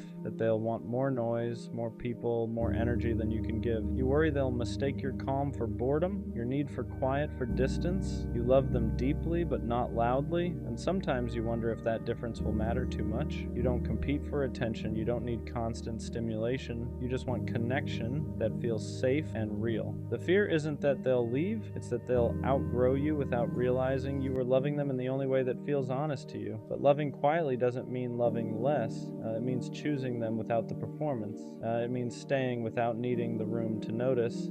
The right partner won't need you to be louder, they'll need you to be you. Introverts love deeply in ways that aren't always obvious. You remember details, you notice shifts in mood, you feel things before they're said. While they're talking to the room, you're paying attention to them. You're the one who listens after the party ends, the one who creates calm when everything feels loud, the one who offers presence instead of constant stimulation. Your love shows up in consistency, not volume, in choosing the same person again and again, even when it's quiet, even when no one's watching. And often your extroverted partner doesn't realize how much they need that until life gets overwhelming, until they're tired, until the noise fades, until they need someone who knows how to stay still with them. That's when your kind of love becomes the anchor. Not flashy, not loud, just steady. Introverts and extroverts can work beautifully together, but only when both ways of loving are respected. You don't need to become louder to be enough for them, and they don't need to become quieter to be right for you. What matters is understanding that your need for space isn't rejection, that their need for people isn't avoidance. You recharge differently, but you can still meet in the middle. When an extrovert learns that quiet isn't distance, and an introvert learns that excitement isn't chaos, something soft happens. You stop trying to fix each other, you start protecting each other, you give them grounding, they give you expansion, and suddenly, the difference that once felt like a risk becomes the balance that makes the relationship work. Asking for space doesn't mean you love them less. It means you know yourself. Introverts don't pull away to create distance. They pull away to come back whole. But asking for that space can feel heavy. You worry it sounds like rejection. You worry they'll take it personally. You worry needing time alone makes you difficult to love. The right partner won't hear, "I need space," as "I don't want you." They'll hear it as, "I'm taking care of myself so I can show up better." You don't need to apologize for how you recharge. You don't need to explain it every time. Love doesn't require constant closeness to be real. Sometimes the healthiest thing you can do for a relationship is step back for a moment, not to disconnect, but to return as yourself. Introverts show love in quiet, steady ways. You remember the little things they forget they mentioned. You notice when their mood shifts before they say anything. You check in without being asked. Your love isn't loud. It's consistent. It's making space for them after a long day. It's choosing them in calm moments, not just exciting ones. It's staying present when things slow down. Sometimes you wish they could see it more clearly. Not because you need praise, but because your love doesn't always announce itself. But the right partner will feel it. They'll feel it in how safe they are with you, and how calm things get around you, and how you stay, even when nothing exciting is happening. Quiet love isn't invisible. It's just not performing, and the people who value depth will always recognize it. It's easy to compare yourself to an extroverted partner, to wonder why you don't light up rooms, why you don't want constant plans, why loving quietly feels like a disadvantage. But your quiet nature isn't something to fix, it's something that brings balance. You offer depth in a world of noise, you offer presence in a world of distraction, you offer steadiness when everything else feels fast. You don't compete for attention, you create connection, and when you stop comparing, something shifts. shifts. You stop shrinking next to their energy. You stop questioning your value. You stop feeling like you need to match them to be worthy of love. You realize your calm isn't less than their excitement. It's what gives the relationship somewhere to rest. And the right partner won't ask you to be louder. They'll thank you for being grounding. One of the quiet fears is being replaced by louder energy, by someone more outgoing, more exciting, more effortless in social spaces. You worry that your calm won't be enough forever.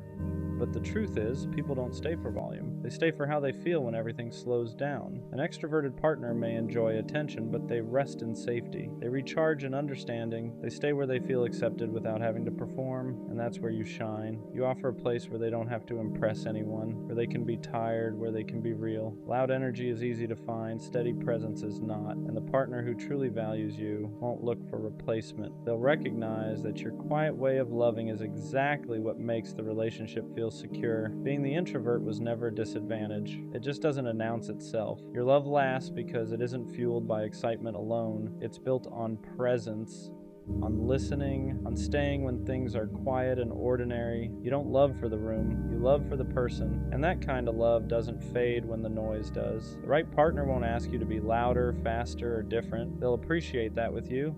Love feels steady instead of overwhelming, safe instead of performative. So if you've ever felt like your quiet nature made you harder to love, it didn't. It made you the place someone can finally rest. And that's not less, that's rare. Loving quietly doesn't mean loving halfway. It means you choose depth over display. You don't need to be the loudest voice in the room to be the most meaningful presence in someone's life. The right partner won't measure love by energy levels. They'll feel it in consistency, in safety, in how calm it feels to be with you. And one day you'll realize something simple. Your quiet wasn't something they had to tolerate. It was the reason they felt at home. We all know that one friend who's genuinely a good guy. Not the fake nice kind. Not the kind that's only good when it benefits him. I mean the real kind. The one who listens more than he talks. The one who checks in just because. The one who walks her home, texts, "Let me know when you get there," and actually waits for the reply. Not for points, not for validation.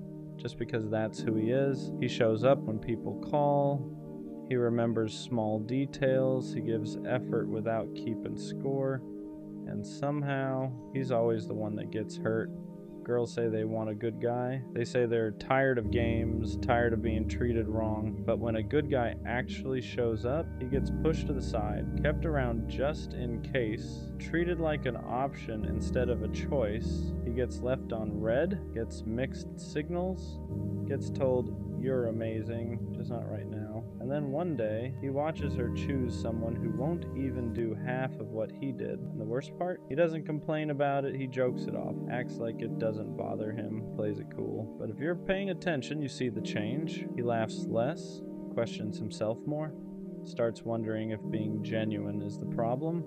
If caring too much makes him weak, if being a good guy even matters anymore, so he hardens a little, pulls back, stops giving as freely, not because he wants to be cold, but because the world keeps teaching him that softness gets punished. It reminds me of Tanjiro from Demon Slayer. Gentle, compassionate, kind even to people who don't deserve it. People mistake that kindness for weakness until they realize how much strength it actually takes to stay good in a cruel world. That's the truth people forget. Real strength isn't loud. It doesn't dominate. It doesn't need to prove itself. Real strength is staying kind when life gives you every reason not to be. So if you know a guy like that, be there for him. Remind him that his heart isn't a flaw, that being good isn't something he needs to outgrow, because one day someone is going to see him, really see him, and they won't make him pay for the damage done by people who couldn't handle his heart. And when that happens, being a good guy will finally feel worth it. What people don't realize is how early the good guy starts changing himself without even noticing. At first it's small, he replies a little slower, he stops double texting, he thinks twice before doing something thoughtful because he's scared it'll be taken the wrong way, not appreciated, or worse, ignored.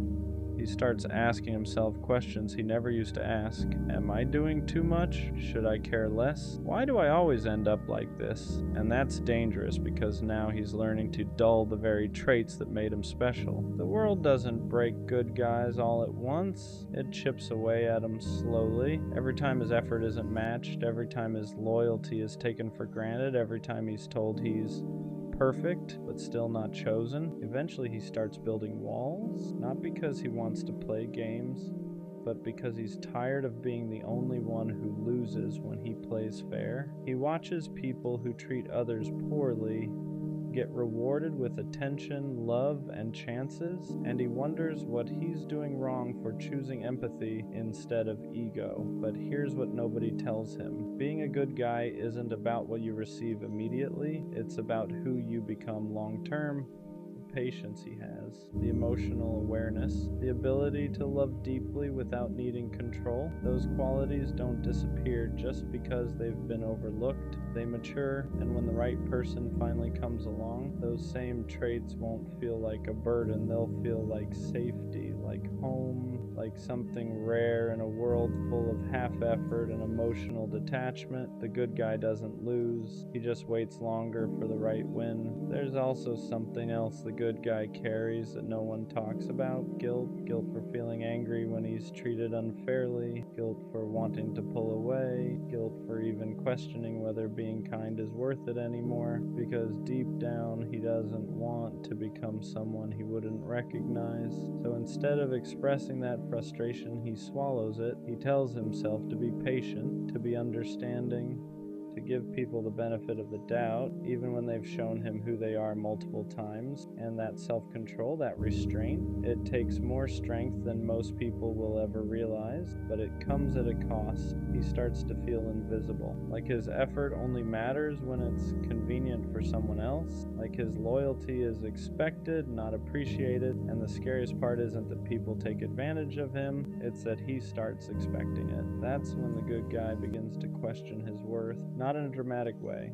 quietly, internally. He wonders if he needs to be colder to be respected, louder to be noticed, less caring to be chosen. And even though he doesn't like those thoughts, they creep in anyway. But here's the truth he needs to hear. The world doesn't need more detached people pretending they don't care.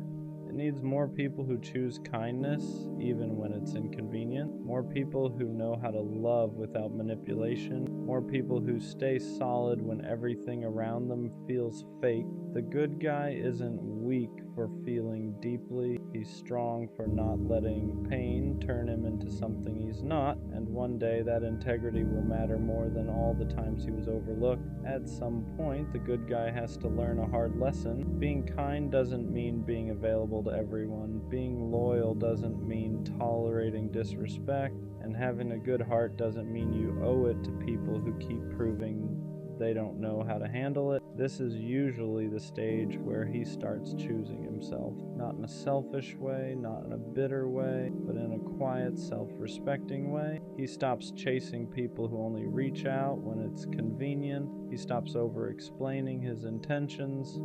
He stops proving that he's different. Because the truth is, the right people don't need convincing. The good guy learns that boundaries aren't walls, they're filters. They don't block love, they block misuse. And once he understands that, everything changes. He becomes more selective with his energy, more intentional with who gets access to him. He still cares deeply, but now it's earned. This is where his strength really shows. He doesn't become cruel, he doesn't become cold, he just becomes aware. He learns that love shouldn't feel like constantly waiting your turn, that effort shouldn't feel one-sided, that if someone truly values you, they won't make you question where you stand. And when he finally meets someone who matches his energy, who sees his kindness as safety instead of weakness, it clicks. All the waiting, all the hurt, all the doubt, it suddenly makes sense. Because the good guy wasn't wrong for being good. He was just giving his heart to the wrong people. There's a moment where the good guy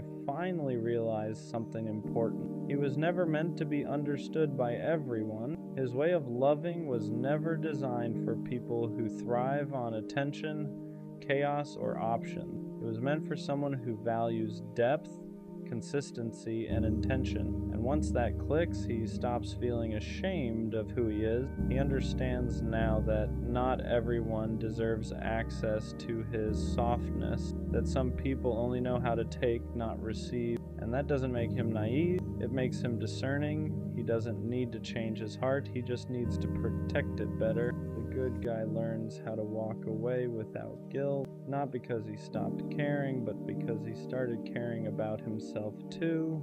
He learns that choosing peace over potential isn't giving up, it's growth. That silence is sometimes the loudest form of self-respect, and slowly something shifts. He speaks clearer, stops apologizing for having standards. He no longer wonders if being a good guy is worth it. He knows it is, because even if the world tried to harden him, it didn't succeed. He stayed true, and that integrity, that's something no one can take from him. One day, someone will meet him where he is. They won't question his intention. They won't test his loyalty. They won't confuse kindness for weakness. They'll recognize it immediately, and they'll protect it the same way he does. Until then, the good guy keeps moving forward, not bitter, not broken, just wiser. And when that day comes, it won't feel dramatic.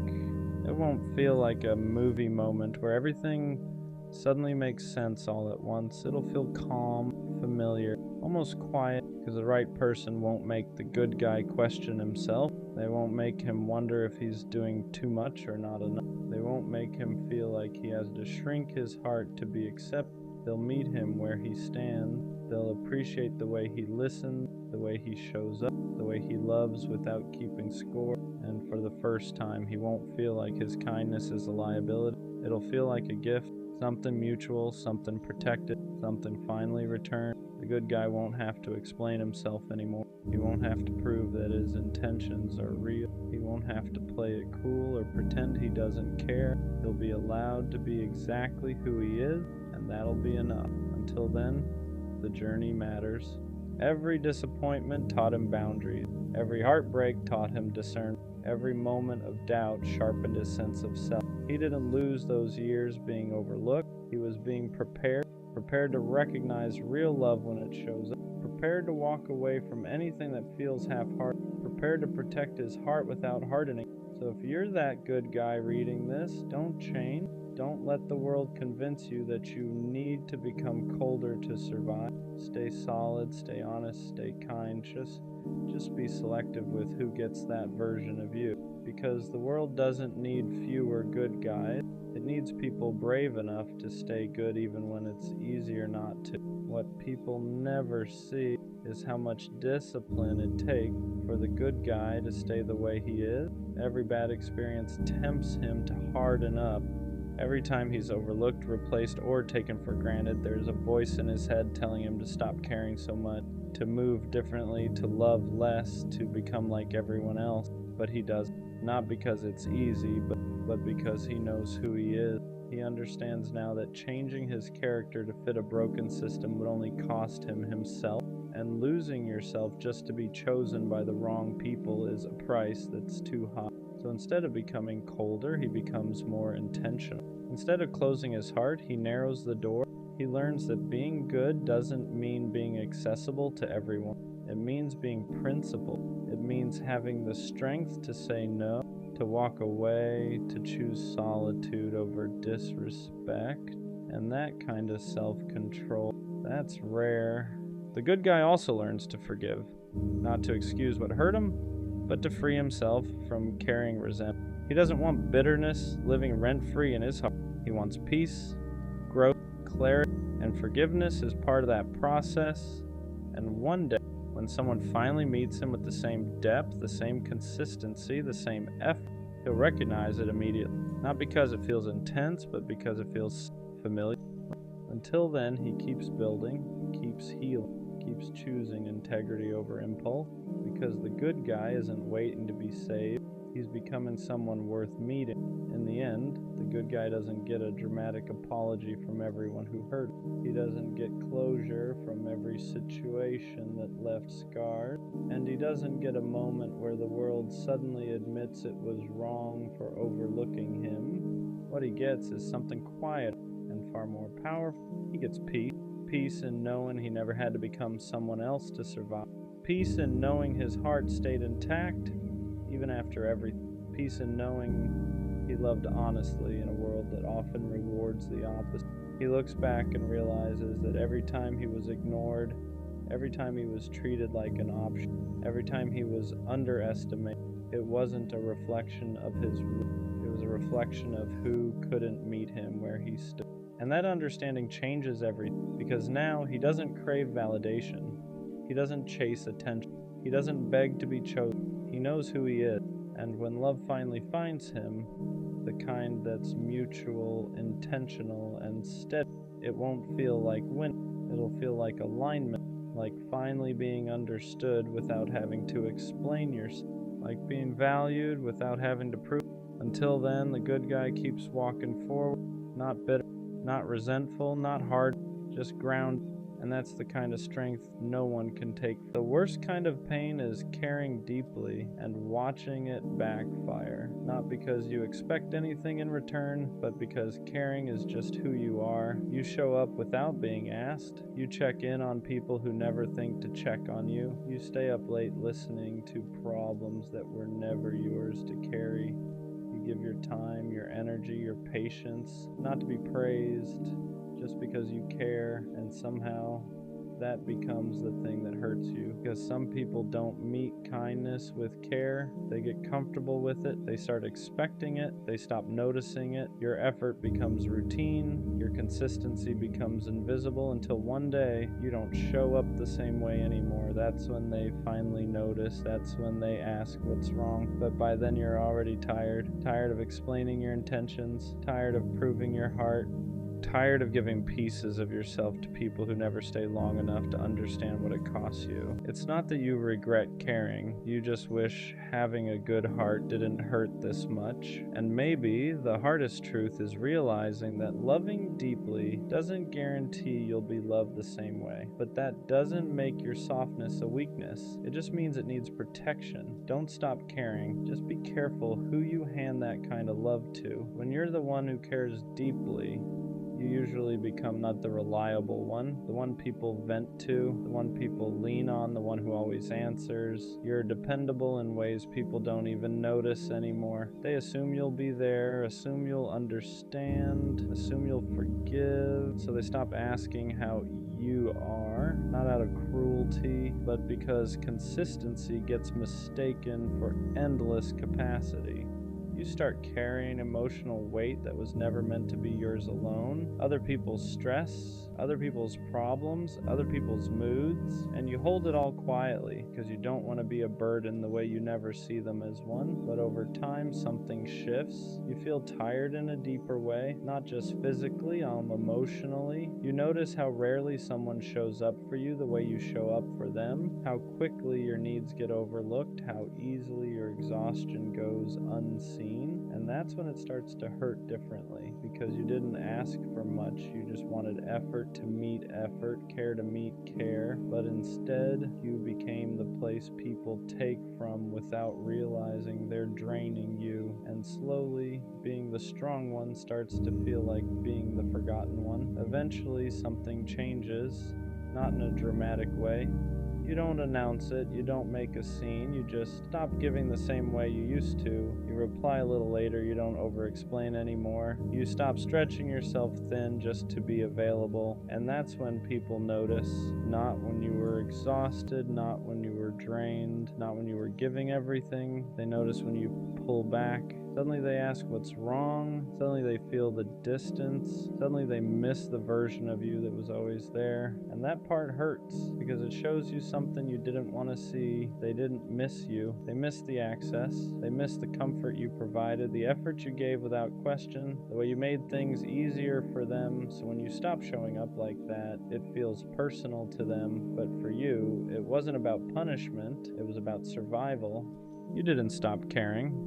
You just stop bleeding quietly, and realizing that is both painful and freeing because it teaches you this: anyone who only notices your absence was never really paying attention to your presence. When you finally start pulling back, the hardest part isn't the silence, it's the guilt. You feel like you're doing something wrong just by protecting yourself. You second guess every boundary. You wonder if you're being cold, if you're being selfish, if you're changing. Because when you spent your life being the one who gives, rest feels like laziness, distance feels like cruelty, and saying no feels like failure. You weren't taught how to have limits.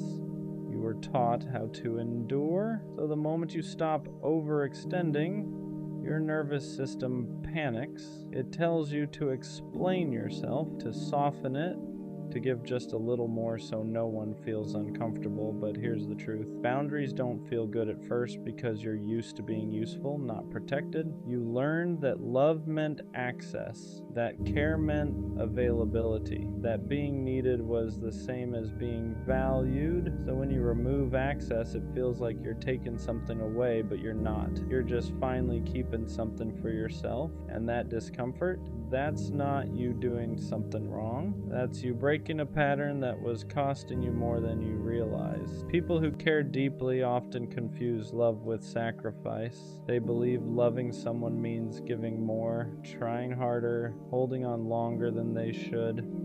They tell themselves, if I'm patient enough, they'll notice. If I stay kind, it'll balance out. If I keep showing up, it'll be worth it. But love was never meant to cost you your peace. Somewhere along the way, you learned that being good meant being accommodating, that being loving meant putting yourself last. So you stayed quiet about your needs. You ignored your exhaustion. You told yourself it wasn't that bad as long as everyone else was okay. But sacrifice without reciprocity doesn't make love deeper. It makes it heavier. Because when you're always the one adjusting, the relationship stops being shared. It becomes one-sided. And the scariest part is people can get used to that version of you. They don't ask if it's costing you anything. They just assume you'll keep paying the price until one day you realize love shouldn't feel like self-abandonment. Caring deeply doesn't mean giving endlessly, and loving someone should never require you to disappear in the process. There's a moment when something finally clicks. You get tired of proving that you're genuine, tired of explaining your intentions, tired of showing people your heart just so they can decide whether it deserves care. So you stop performing, you don't overextend anymore, you don't chase reassurance, you don't give more just to feel secure. And at first that feels uncomfortable because you're not used to being this guarded. You're used to leading with softness even when it costs you. But protecting your heart isn't the same as closing it. You're not becoming cold, you're becoming selective. You start noticing who respects your limits and who only liked you when you were endlessly available. You see who adjusts with you, instead of expecting you to bend every time, and that's when you realize something important. You don't need to prove your kindness. The right people will feel it without needing to take advantage of it. Protecting your heart doesn't make you less loving. It just means you're finally loving yourself too. Once you stop overgiving, you start noticing something clearly. Not everyone reacts the same way. Some people get uncomfortable, they push back, they ask why you're different now. They miss the version of you that gave without limits and never asked for anything back. But others adjust. They respect the boundary. They meet you halfway. They don't make you feel guilty for needing space or balance. And that difference matters because it shows you who valued you and who only valued what you provided. The right people don't punish you for protecting your heart. They don't withdraw when you stop overextending. They lean in. They check on you. They notice your effort because it's no longer automatic. They give without keeping score. And for the first time, caring doesn't feel draining. It feels mutual. You realize you don't have to shrink your heart to keep people around. You don't have to exhaust yourself to be worthy of love. The people meant for you won't disappear when you stop bleeding quietly. They'll stay because they never needed you to hurt in order to feel close. At the end of all this, you realize something important. Your softness was never the problem. Caring deeply wasn't a mistake. Being attentive wasn't wrong. Showing up wasn't foolish. The pain came from giving that level of care to people who didn't know how to hold it. Because the right people don't drain you. They don't get comfortable taking. They don't wait until you pull back to finally notice your value. They see it while you're still giving, and they give back. With the right people, your kindness doesn't become invisible. Your effort doesn't become expected. Your heart doesn't become something to manage. It becomes appreciated. You don't have to prove yourself. You don't have to overextend. You don't have to lose pieces of yourself just to stay connected. Your softness becomes strength because it's met with care, not entitlement. And that's when you understand the goal was never to stop caring. It was to stop pouring your heart into places that couldn't return it. So keep your softness. Just place it wisely, because in the right hands, your heart won't hurt this much. It'll finally feel safe. You don't chase love because you're romantic. You chase love because you don't know how to sit with yourself yet. Because silence makes your thoughts loud. Because being alone feels like proof that something about you isn't enough. So you look for love to fill the space. You attach quickly. You overextend. You give more than you should, sooner than you should. Not because you're stupid, but because being chosen feels like relief. Like if someone wants you, then maybe you can stop questioning yourself for a while. You don't just want connection. You want validation. You want someone to prove that you're worth staying for, worth prioritizing, worth choosing. So when someone shows interest, you lean in hard. You ignore red flags. You excuse inconsistency. You tell yourself, if I love them better, they'll love me back. And when they pull away, it doesn't just hurt. It confirms your worst fear, that you weren't enough. So you try harder. You become more available, more understanding, more forgiving than you should be. You abandon parts of yourself just to keep someone close, and you call it love. But deep down, you know the truth. You're not chasing them. You're chasing the feeling of being wanted.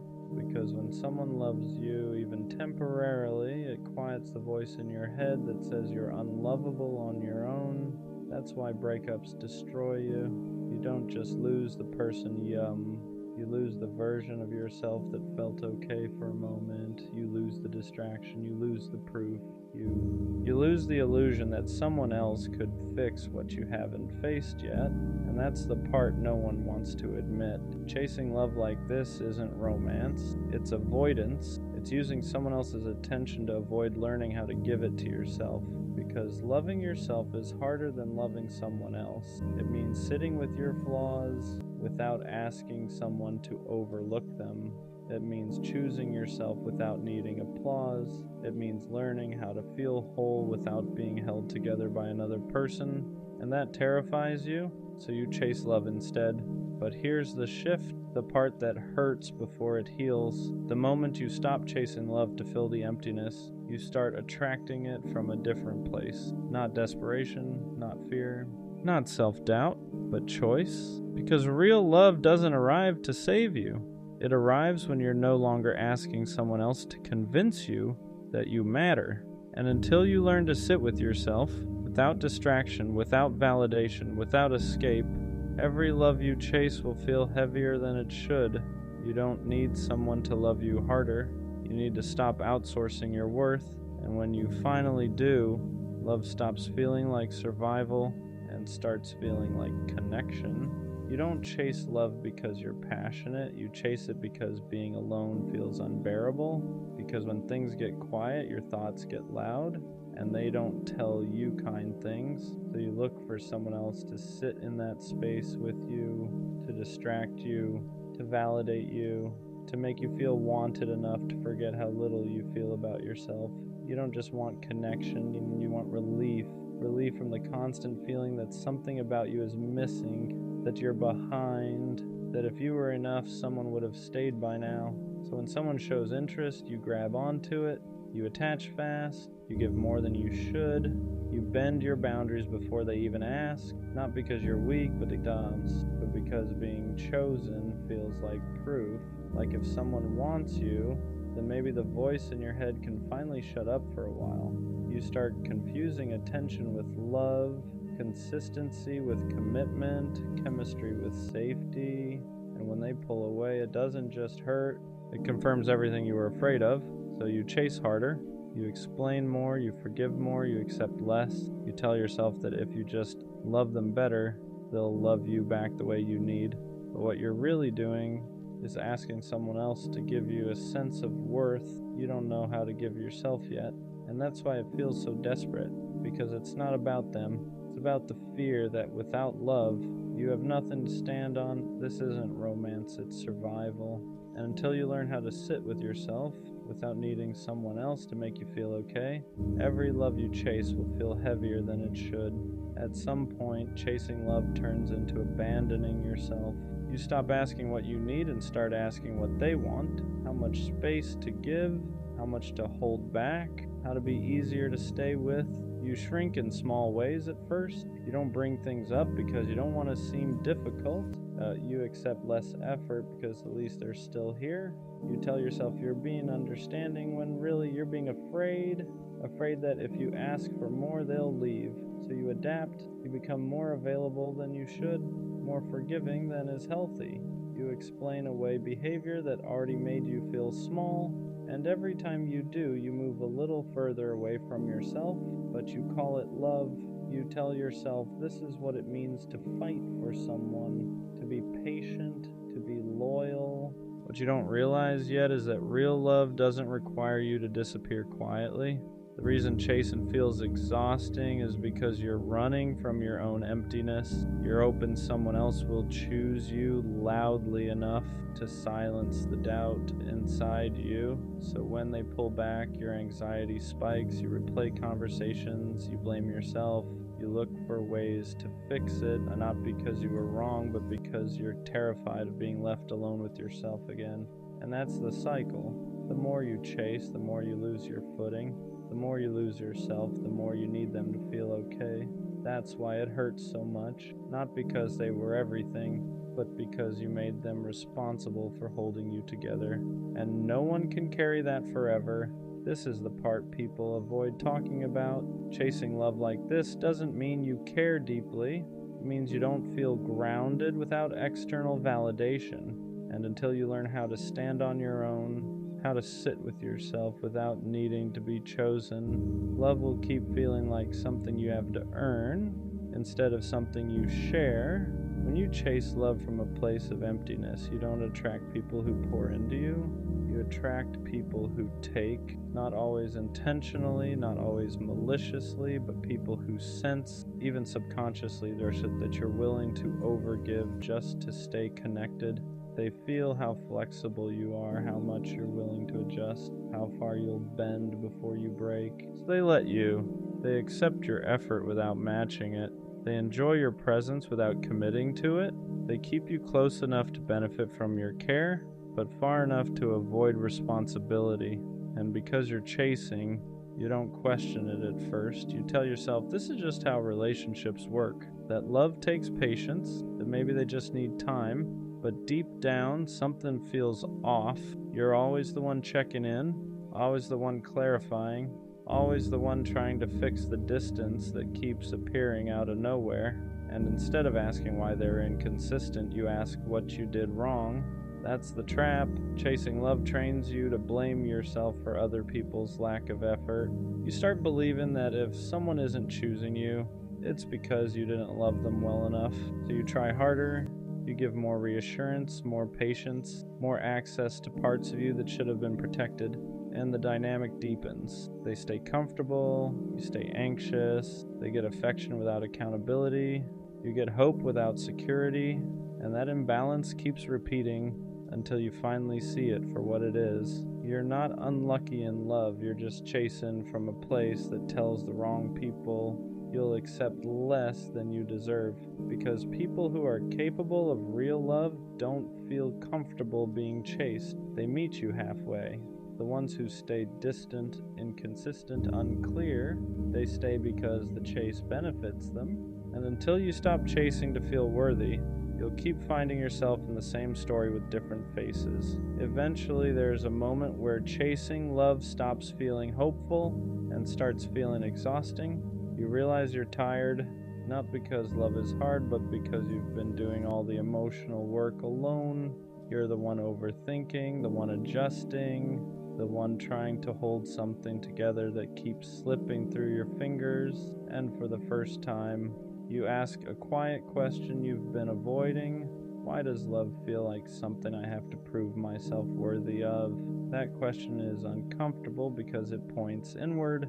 It forces you to see that chasing love has been a distraction, a way to avoid sitting with yourself, a way to avoid asking why you don't feel enough without someone choosing you. Because as long as you're focused on them, their mixed signals, their distance, their inconsistency, you don't have to face the emptiness underneath. You don't have to ask why you're afraid of being alone, why validation feels necessary, why rejection feels like confirmation instead of redirection. So you keep chasing. But here's the truth that hurts before it heals. Chasing love delays self-healing. Every ounce of energy you spend trying to be chosen is energy you're not spending, learning how to choose yourself. And that's why nothing ever feels settled, because no matter who you're with, you're still looking to them to fix something they didn't break. They can't give you security you haven't built internally. They can't love you into self-worth. They can't silence the doubt that existed before they arrived. And once you see that, chasing loses its appeal, not because you stop wanting love, but because you realize love isn't supposed to feel like survival. It's supposed to feel like addition, not rescue. And the moment you stop running from yourself is the moment the chase starts to lose its power. Learning how to sit with yourself is the hardest part of this whole process, because when you stop chasing love, there's nothing left to distract you. No text to wait for, no signals to decode, no person to center your emotions around, just you. And that's when everything you've been avoiding comes to the surface. The insecurity you buried under effort, the loneliness you masked with attachment, the belief that without someone choosing you, you don't really matter. It feels uncomfortable at first, almost unbearable. You reach for your phone instinctively. You miss the chaos. You miss feeling needed. Because chasing gave your pain direction, it gave your emptiness a target. Now there's nowhere to run. And this is where most people go back. They re-enter old dynamics, text people they shouldn't, lower their standards just enough to feel wanted again, not because they're weak, but because sitting with yourself requires honesty. It forces you to see that no one abandoned you the way you've been abandoning yourself. Every time you chased someone who was unsure, you told yourself your needs could wait. Every time you accepted inconsistency, you taught yourself to tolerate being half chosen. So being alone feels unfamiliar, not because you can't handle it, but because you've never stayed here long enough to build something solid inside yourself. This is where self-love actually starts, not affirmations, not confidence quotes, but learning how to stay when there's no validation coming in, learning how to comfort yourself instead of outsourcing it, learning how to choose yourself without needing approval. And slowly something shifts. You stop craving attention. You stop confusing intensity with connection. You stop chasing people who feel familiar for the wrong reasons. Because now, you're no longer running from yourself. And when you stop doing that, love stops feeling like something you need to survive. When you finally start building self-love, the chase doesn't just slow down. It feels wrong. You notice it first in small ways. The anxiety doesn't hook you the same. Inconsistency doesn't feel exciting anymore. It feels draining. People who once felt magnetic now feel loud, unclear, unsafe, and that confuses you because for so long, chaos felt like chemistry. You were drawn to people who kept you guessing because guessing felt familiar, because uncertainty mirrored how unsure you felt about yourself. But now that you're learning how to stand on your own, that dynamic stops working. You don't feel the urge to prove yourself anymore. You don't feel the need to over-explain your worth. And suddenly, chasing feels humiliating, not because you're above it, but because you're finally grounded enough to feel how one-sided it always was. You start wanting different things: clarity instead of sparks, consistency instead of intensity, presence instead of pursuit. You want to be met, not chased or chasing. And here's the part people don't expect. Self-love makes some connections fall apart. People who benefited from your overgiving feel the shift immediately. They sense you're no longer bending, no longer available on demand, no longer trying to earn their attention, and some of them leave. Not because you changed for the worse, but because the version of you that chased them is gone. That can hurt, because even when you're healing, loss still feels like loss, but this time it doesn't destroy you. because you're no longer tying your value to someone else's choice. You understand something now. Love that requires chasing is love that feeds on insecurity, and love that's healthy doesn't need pursuit to survive. It shows up, it stays, it chooses you without being convinced, and the more you learn how to love yourself quietly, consistently, honestly, the less tolerance you have for anything that makes you feel like you need to beg to belong. When the chasing finally stops, a new fear shows up. Not the fear of being alone, but the fear of trusting love again without desperation. Because now you're calmer, more grounded, less reactive, and that feels unfamiliar. You're used to love coming with anxiety, with overthinking, with that constant urge to secure someone's attention before it disappears. So when things are steady, part of you doesn't know what to do. You wait for the other shoe to drop. You look for signs something is wrong. You brace yourself for distance that never comes, because chaos used to feel like proof that something mattered. Now peace feels suspicious. You're not chasing anymore, but you're still learning how to receive, how to let someone show up without questioning why, how to accept consistency without trying to earn it.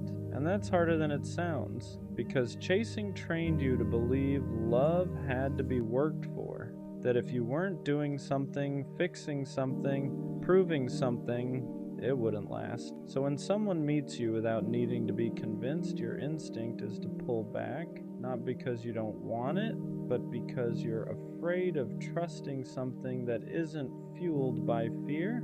This is the quiet stage of healing, where you're not running anymore, but you're not fully relaxed either. You're learning that love doesn't have to feel urgent to be real, that being chosen calmly is still being chosen, and slowly you start letting yourself believe it. You stop checking for exits, stop rehearsing disappointment, stop preparing for abandonment that hasn't happened, because for the first time, you're not chasing to feel worthy. You're standing still and letting love come to you. And that's when you realize how much strength it actually takes to stay. When you stop needing love to save you, everything about it changes. You're not chasing anymore, but you're also not hiding. You're just stable, and that's unfamiliar. You notice how different it feels to want someone instead of needing them. There's no panic behind it, no urgency, no feeling that if this doesn't work out, you'll fall apart. And that scares you in a new way, because chasing gave you purpose. It gave your emotions somewhere to go. It made love feel intense, consuming, alive. Now love feels quieter, not empty, just grounded. You don't lose yourself in people anymore. You don't rearrange your life to keep someone interested. You don't abandon your needs to avoid being left. And because of that, you become harder to hook, not emotionally unavailable, just unavailable to dynamics that require you to shrink. You start noticing things you used to ignore, how someone responds to boundaries, how they handle consistency, how they show up when you're not overgiving. And if they fade when you stop chasing, you don't panic, you understand. They weren't there for you. They were there for the version of you that was always reaching.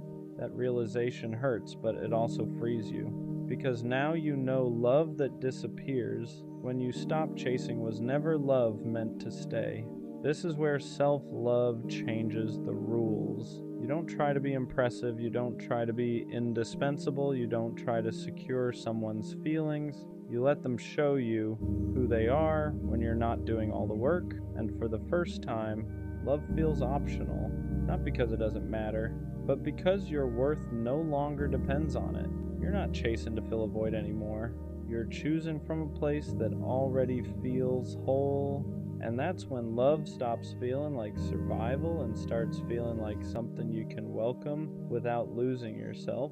Healing doesn't just bring relief, it brings grief, because when you stop chasing love, you don't just lose old dynamics, you lose the version of yourself who survived by reaching.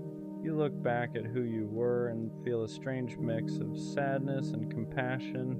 You remember how hard you tried, how much you gave, how badly you wanted to be chosen, And part of you wants to go back, not because it was healthy, but because it was familiar. Chasing gave you direction. It gave your pain something to focus on. It made loneliness feel purposeful. Now that version of you is gone, and that hurts. You grieve the person who believed love had to be earned, who thought being enough meant being useful, agreeable, easy to keep. You grieve the nights you waited, the messages you rewrote, the boundaries you swallowed just to stay connected, not because you were weak, but because you didn't know another way yet.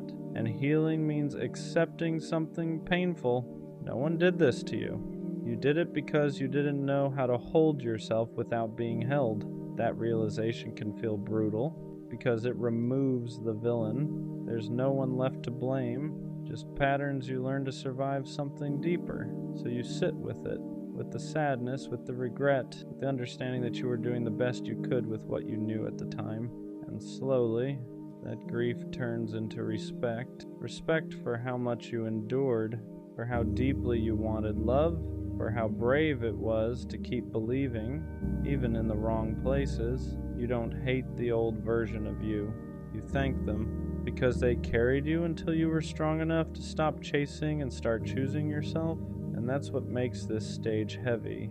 You're not broken anymore, but you're still letting go. The chase ends the moment you stop asking love to fix you, not because you stop wanting connection, but because you stop needing it to feel whole. You finally understand something simple that took you years to learn. Love was never supposed to be proof that you matter. It was never meant to carry your worth, never meant to quiet your self-doubt, never meant to save you from yourself. That was too much to ask of anyone. So you stopped chasing, not in anger, not in bitterness, but in clarity. You stop running after people who make you feel uncertain. Stop explaining your needs to people who don't listen. Stop overgiving just to feel chosen, because now being chosen by yourself comes first. You learn how to sit with silence without panicking, how to be alone without feeling abandoned, how to exist without needing constant reassurance, and something changes. Love no longer feels urgent, it no longer feels like survival.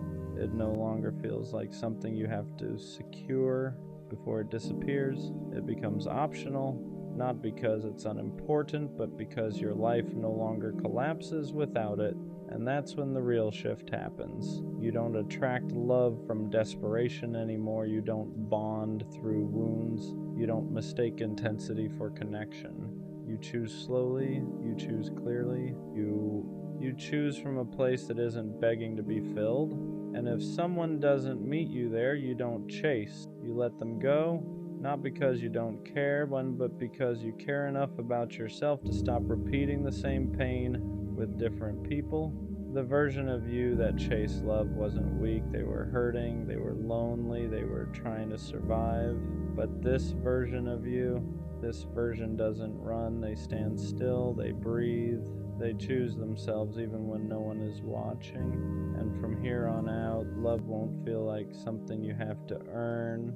It'll feel like something you share with someone who meets you without being chased. That's where the cycle ends. Not with finding love, but with finally finding yourself. I don't care how corny it sounds, I'll never stop being a lover boy. Not until I get the kind of love I've always imagined. The kind where there is no one else, no distractions, no half interest, just one person in a world that feels smaller because of it. I want that kind of love where it doesn't wander, where nobody else even registers, where loving them feels natural, not forced. The kind of love that feels cinematic without trying. Just two people driving nowhere, standing in open fields, traveling for no reason other than wanting to be together. The kind of love you don't just feel in your chest, you feel it in your soul, hot, intense, alive. And I don't understand how people walk around acting indifferent to that.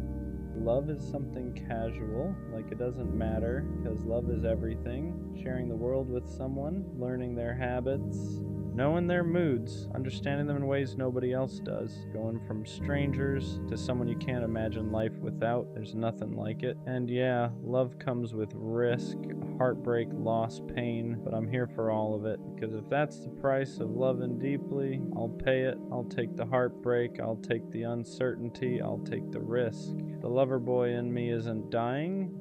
It can't. What makes it hard sometimes isn't loving deeply. It's loving deeply in a world that pretends not to care. People act like being attached is embarrassing, like wanting someone fully is something you should hide. They call it nonchalant. They call it cool. They call it protecting yourself. But to me, it just feels empty. I don't want love that's casual. I don't want half interest. I don't want to act like I wouldn't be crushed if I lost someone I care about. I want to feel it. I want the kind of love where my heart is all the way in. No exits, no backups, no pretending. And yeah, that makes me vulnerable. It means I get hurt easier. It means I feel things more intensely, but I'd rather feel everything than live numb just to look unbothered, because loving deeply isn't weakness, it's courage. It takes guts to say I want you fully. I'm choosing you. I'm not scared to care. And maybe that's why it feels lonely sometimes, because not everyone is built to love like that. But I am. And I'm not going to dull that part of me just to fit into a world that treats love like it's optional. Loving this way hurts more because you don't do it halfway. You don't keep one foot out the door. You don't love with conditions. You don't calculate how much to give. When you fall completely. And that means when things don't work out, it hits harder. You don't just lose a person. You lose the future you already imagined, the places you pictured going together, the version of yourself that only existed with them. People say, I don't get your hopes up, protect your care less, but that's never been you. You don't know how to want someone quietly. You don't know how to love without meaning it, and you don't want to learn, because even when it hurts, loving deeply still feels better than pretending you don't care. Yeah, heartbreak changes you. It slows you down, makes you cautious for a while, but it never kills that part of you that believes in something more. And that's the difference. Some people close their hearts after pain. Others keep theirs open, not because they're naive, but because they refuse to let disappointment turn them cold. You don't love deeply because it's easy. You love deeply because that's who you are. And even when it costs you, you'd rather feel everything than live a life that feels empty. The truth is, you already know how this can end. You know love can break you. You know it can leave scars. You know it can take pieces you don't get back, and still you choose it. Not because you're reckless, not because you're desperate, but because a life without love feels smaller than a life with heartbreak. You're not chasing perfection. You're chasing connection. The kind that makes the world feel louder and quieter at the same time. The kind that turns ordinary moments into memories. The kind that makes you feel seen in ways words can't explain. People say love like that is unrealistic, that it only exists in movies or stories, but you've felt glimpses of it, enough to know it's real, and once you've felt that, you can't pretend you don't want it anymore. So yeah, you risk it again, you open your heart again, you believe again, not because you forgot the pain, but because you decided it wasn't stronger than your capacity to love. Being a lover boy doesn't mean you ignore reality, it means you face it and still choose love anyway. When you say you want that kind of love, you're not talking about perfection, you're not chasing fantasy or some unrealistic fairy tale ending. You're talking about presence, the kind of love where you don't feel alone even when you're silent, where being together feels natural, not forced, where effort doesn't feel like work. Is waking up and knowing there's one person in the world who chooses you without hesitation, not because they have to, but because they want to. It's traveling with no plan and still feeling grounded, standing in open spaces and realizing the world feels fuller just because they're next to you. It's loyalty without fear, commitment without control, love that feels intense but never unsafe. That's the kind of love you want. Not obsession, not possession, connection. The kind where you don't question intentions, you don't wonder where you stand, you don't compete with distractions, you're just there, fully, openly chosen, And wanting that doesn't make you unrealistic, it makes you honest. Because once you know how deeply you can love, you stop settling for anything that asks you to dim that fire. Waiting doesn't scare you, settling does. You've seen what happens when people accept less than what they feel. They grow distant, they grow quiet, they start convincing themselves that good enough is enough, and you don't want that. You don't want a love that feels convenient. You don't want someone who chooses you only when it's easy. You want someone who stays when it's real, when it's messy, when it requires effort. So you wait, not because you think you're better than anyone, but because you know yourself. You know how deeply you love, you know how much you give, and you know what happens when that kind of heart ends up in the wrong hands. You'd rather be alone than feel lonely next to someone who doesn't meet you where you stand. And yeah, some days it gets heavy, watching people pair off, watching others settle into relationships that look fine on the surface, but deep down, you're not jealous. You're patient, because you're not searching for company, you're waiting for alignment, for someone who doesn't flinch at your intensity, who doesn't joke about your softness, who doesn't treat your loyalty like it's replaceable. You're waiting for someone who wants the same kind of love you do, all in, no exits, and until that shows up, you're not lowering your standards, you're protecting your heart. If it ever happens, when someone finally matches your energy, you'll feel the difference immediately. Not fireworks, not chaos, not anxiety disguised as excitement, clarity. You won't question where you stand. You won't wonder if you're asking for too much. You won't feel like you're loving harder than you're being loved. It'll feel mutual in a way you're not used to. They won't flinch at your intensity. They won't joke about you caring too much. They won't act overwhelmed by the way you love. They'll meet it. Your effort won't scare them. It'll reassure them. Your loyalty won't feel rare. It'll feel natural. And the craziest part, you won't feel like you're chasing anything. No convincing. No proving, no waiting for them to catch up emotionally. They'll already be there. And suddenly, all that waiting makes sense. All the times you didn't settle, all the times you walked away, all the times you chose being alone over being half-loved. You'll realize you weren't asking for too much. You were just asking the wrong people. When someone finally loves you the way you've always loved others, it won't feel overwhelming. It'll feel right. At the end of everything, after the waiting, the heartbreak, the disappointment, the almost, one thing never leaves: your capacity to love. You don't lose it, even when people try to convince you that you should, even when the world rewards detachment, even when acting unbothered looks easier, even when caring deeply costs you more than you expected, because loving fully was never a phase for you. It's part of who you are. You were built to feel things deeply, to choose one person and mean it, to love in a way that's intentional, loyal, and complete. And yeah, that makes you vulnerable, but it also makes you real. The lover boy in you survives every heartbreak, not because you forget the pain, but because you decide it's not stronger than your heart. You don't regret loving, you don't regret believing, you don't regret wanting something rare, because one day someone will meet you in that same place. They won't laugh at your intensity. They won't treat your love like it's extra. They won't ask you to tone it down. They'll recognize it. And when that happens, everything you held on to will make sense. So no, the lover boy in you doesn't die. He just waits. And when the right love finally arrives, he'll be ready. Sometimes I feel like love just isn't meant for me. Not in a dramatic way, not in a woe is me way, just quietly, like I've watched it find everyone else and somehow keep missing me.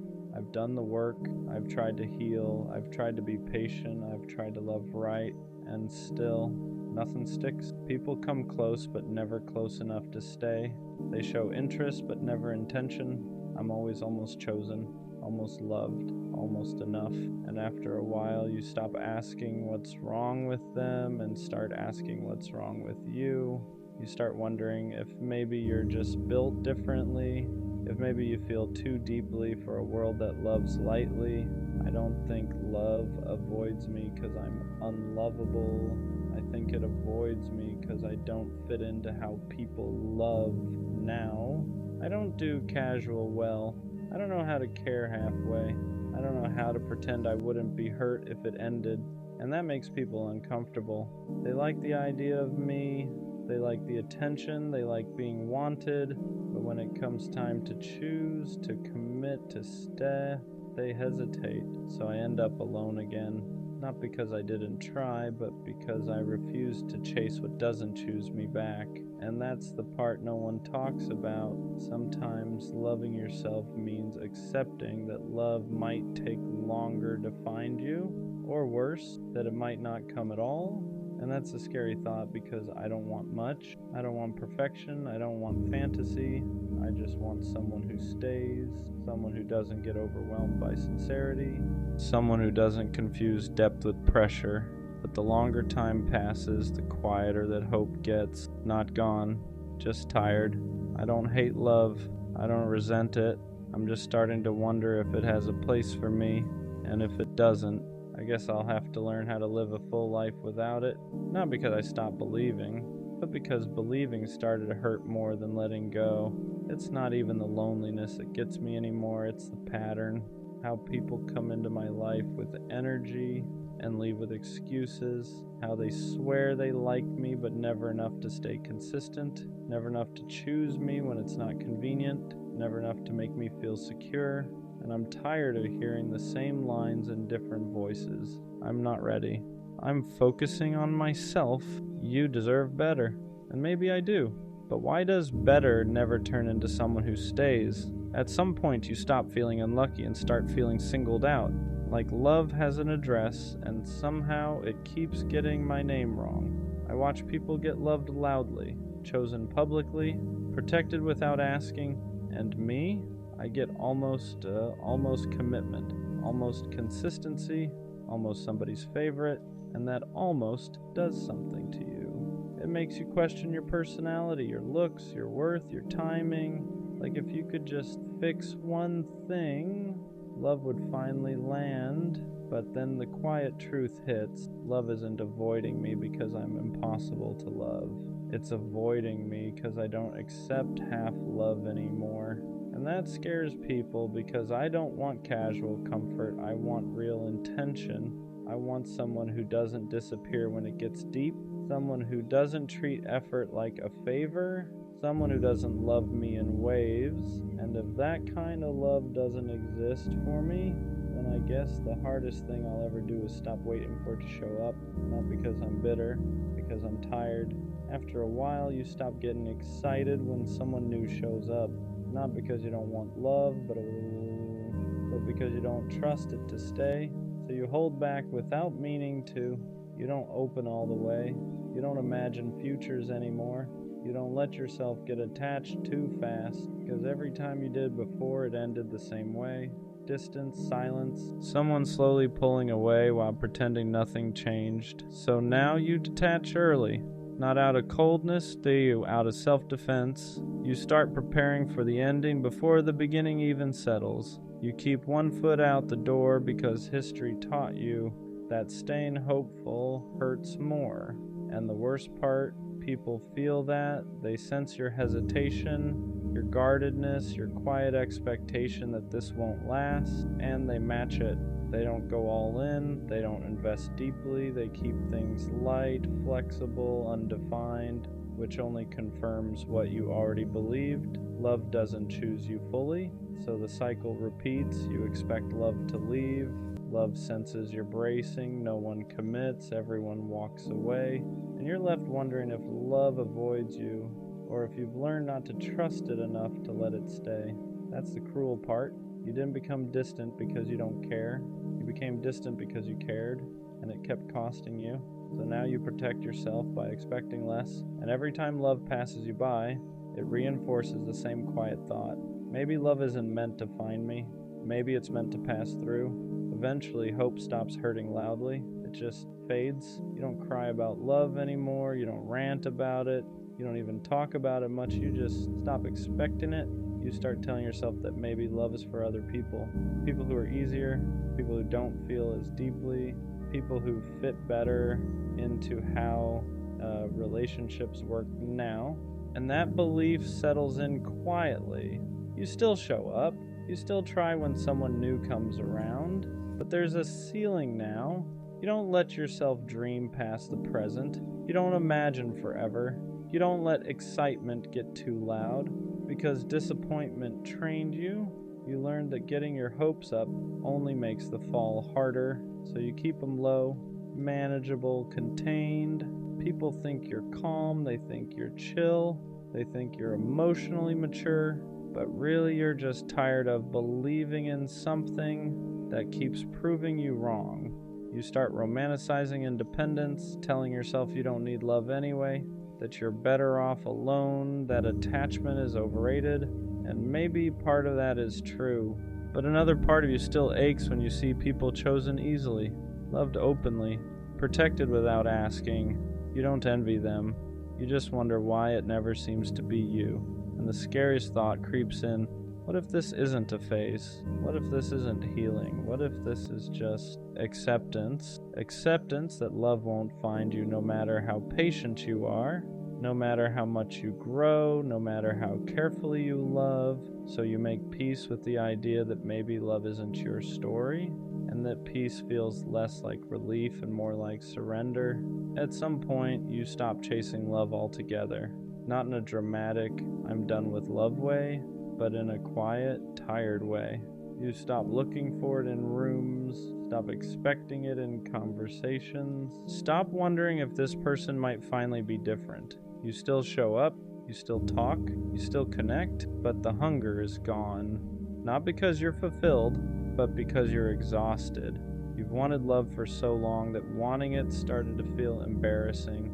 Like asking for something that clearly wasn't meant to be yours. So you replace longing with numbness. You tell yourself you're fine, that you don't need anyone, that independence is better anyway. And some days you believe it, but other days it feels like you've just buried something alive. You don't get butterflies anymore. You don't get excited about potential. You don't let yourself feel anticipation. Because anticipation has disappointed you too many times. People mistake this version of you for healed. They say you're strong, they say you're grounded, they say you've matured, but what they don't see is how much of that softness you had to shut down to survive. You didn't stop wanting love because you outgrew it. You stopped because wanting it started to hurt too much. And now you're in this strange in-between place. Not heartbroken, not hopeful, just waiting without believing. And the thought that scares you the most isn't being alone. I was wondering if you've waited so long that even if love did find you now, you wouldn't know how to let it in. Sometimes the thought hits you that maybe love did try to find you before, and that's harder to sit with than believing it never came at all, because then you have to ask yourself if you were too hurt to see it, too guarded to trust it, too used to disappointment to believe something good could last. You replay moments differently now. People who tried to get close, but you kept at arm's length. Connections you didn't fully invest in because you were already bracing for the end. Not because they were bad, but because you were tired.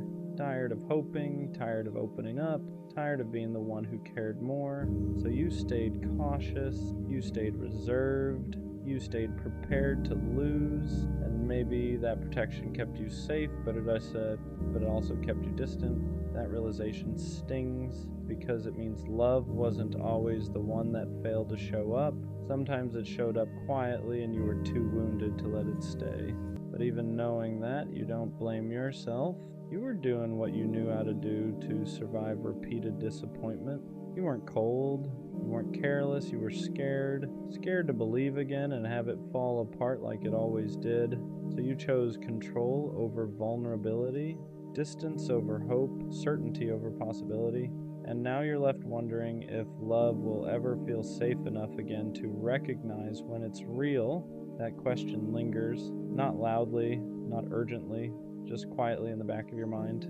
At some point, fear quietly replaces hope, not all at once, not dramatically, just slowly. You stop expecting good things to last. You stop trusting excitement. You stop letting yourself believe that something real could finally choose you. So you protect your heart. At first, it feels smart, responsible, like growth. You don't overshare. You don't get attached too fast. You don't let people see how much you care. But over time, protection turns into distance. You're not just guarding against pain anymore. You're guarding against connection. You start filtering yourself, keeping conversations surface level, holding back emotions before they even have a chance to exist, and people feel that. They don't push deeper, they don't try harder, they assume you're not that interested, which feeds the same belief again. Love doesn't choose you. But what's really happening is that fear is deciding for you. Fear is telling you it's safer not to hope, safer not to want too much, safer not to open the door all the way. Because every time you opened it before, something left, so now you keep it cracked, just enough to say you tried, never enough to risk getting hurt again. And that's the quiet tragedy of it. You didn't stop believing in love because you don't care. You stopped because caring started to feel dangerous, and the longer fear sits in the driver's seat, the harder it becomes to remember what hope even felt like. Eventually you start telling yourself you're better off alone, not because you don't want love, but because wanting it feels pointless. You say things like, I'm used to being by myself, I don't need anyone, I'm fine the way I am. And part of that is true. You're strong on your own. You have learned how to survive without being chosen. You can build a life that doesn't depend on someone staying. But there's another part you don't talk about. The part that still wants to be seen. The part that still wants someone to stay without being asked. The part that wonders what it would feel like to finally be someone's first choice. So you compromise with yourself. You don't hope, but you don't fully let go either. You live in this middle space where love is something other people get, and you quietly prepare for a life without it. You stop imagining shared futures. You stop picturing growing old with someone.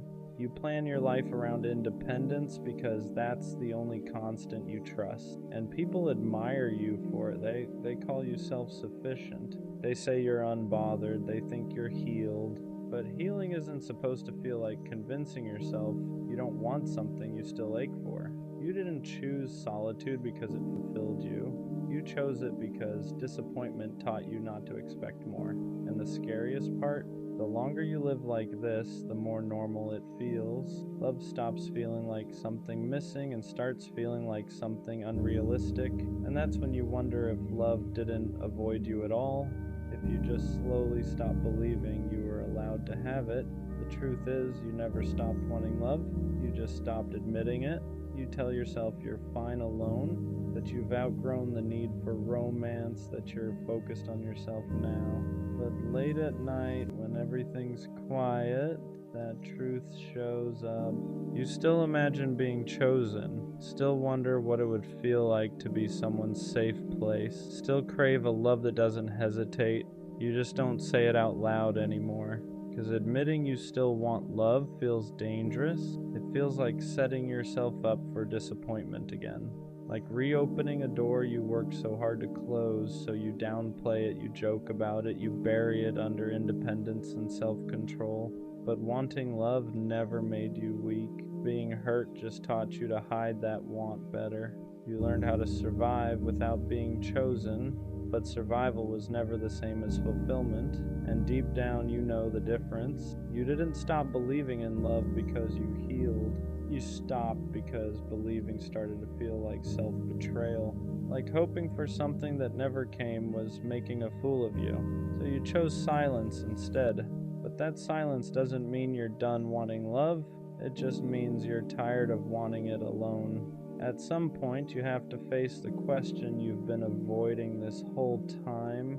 Is love really done with you, or are you done believing in it? Because the truth is, love didn't disappear overnight. It faded every time you were disappointed, every time someone almost chose you, every time you opened up and watched it fall apart again. Eventually, believing started to feel stupid, like hoping for something that clearly wasn't meant for you. So you stopped. Not because you stopped wanting love, but because you couldn't handle wanting it alone anymore. You told yourself this is just how life turned out, that some people get love and others learn how to live without it, and maybe that belief protected you. It kept you from more heartbreak, more waiting, or letting yourself down, but it also cost you something. It cost you the ability to imagine a future that includes being chosen. It cost you the courage to believe something good could stay. So now you stand here, not hopeless, not hopeful, just tired of wondering, tired of preparing for disappointment, tired of asking why love keeps missing you. And maybe the hardest truth is this: love didn't stop trying to find you. You just stopped leaving the door open, not because you're broken, not because you're unlovable, but because getting your hopes up hurt more than letting them go. And whether love ever finds you or not, one thing is clear now: you didn't lose because you loved too much. You lost because loving started to feel unsafe. So if love ever does come again, it won't be loud, it won't rush you, it won't demand you believe right away. It'll wait, and the real question won't be whether love finds you, it'll be whether you're willing to believe again when it does.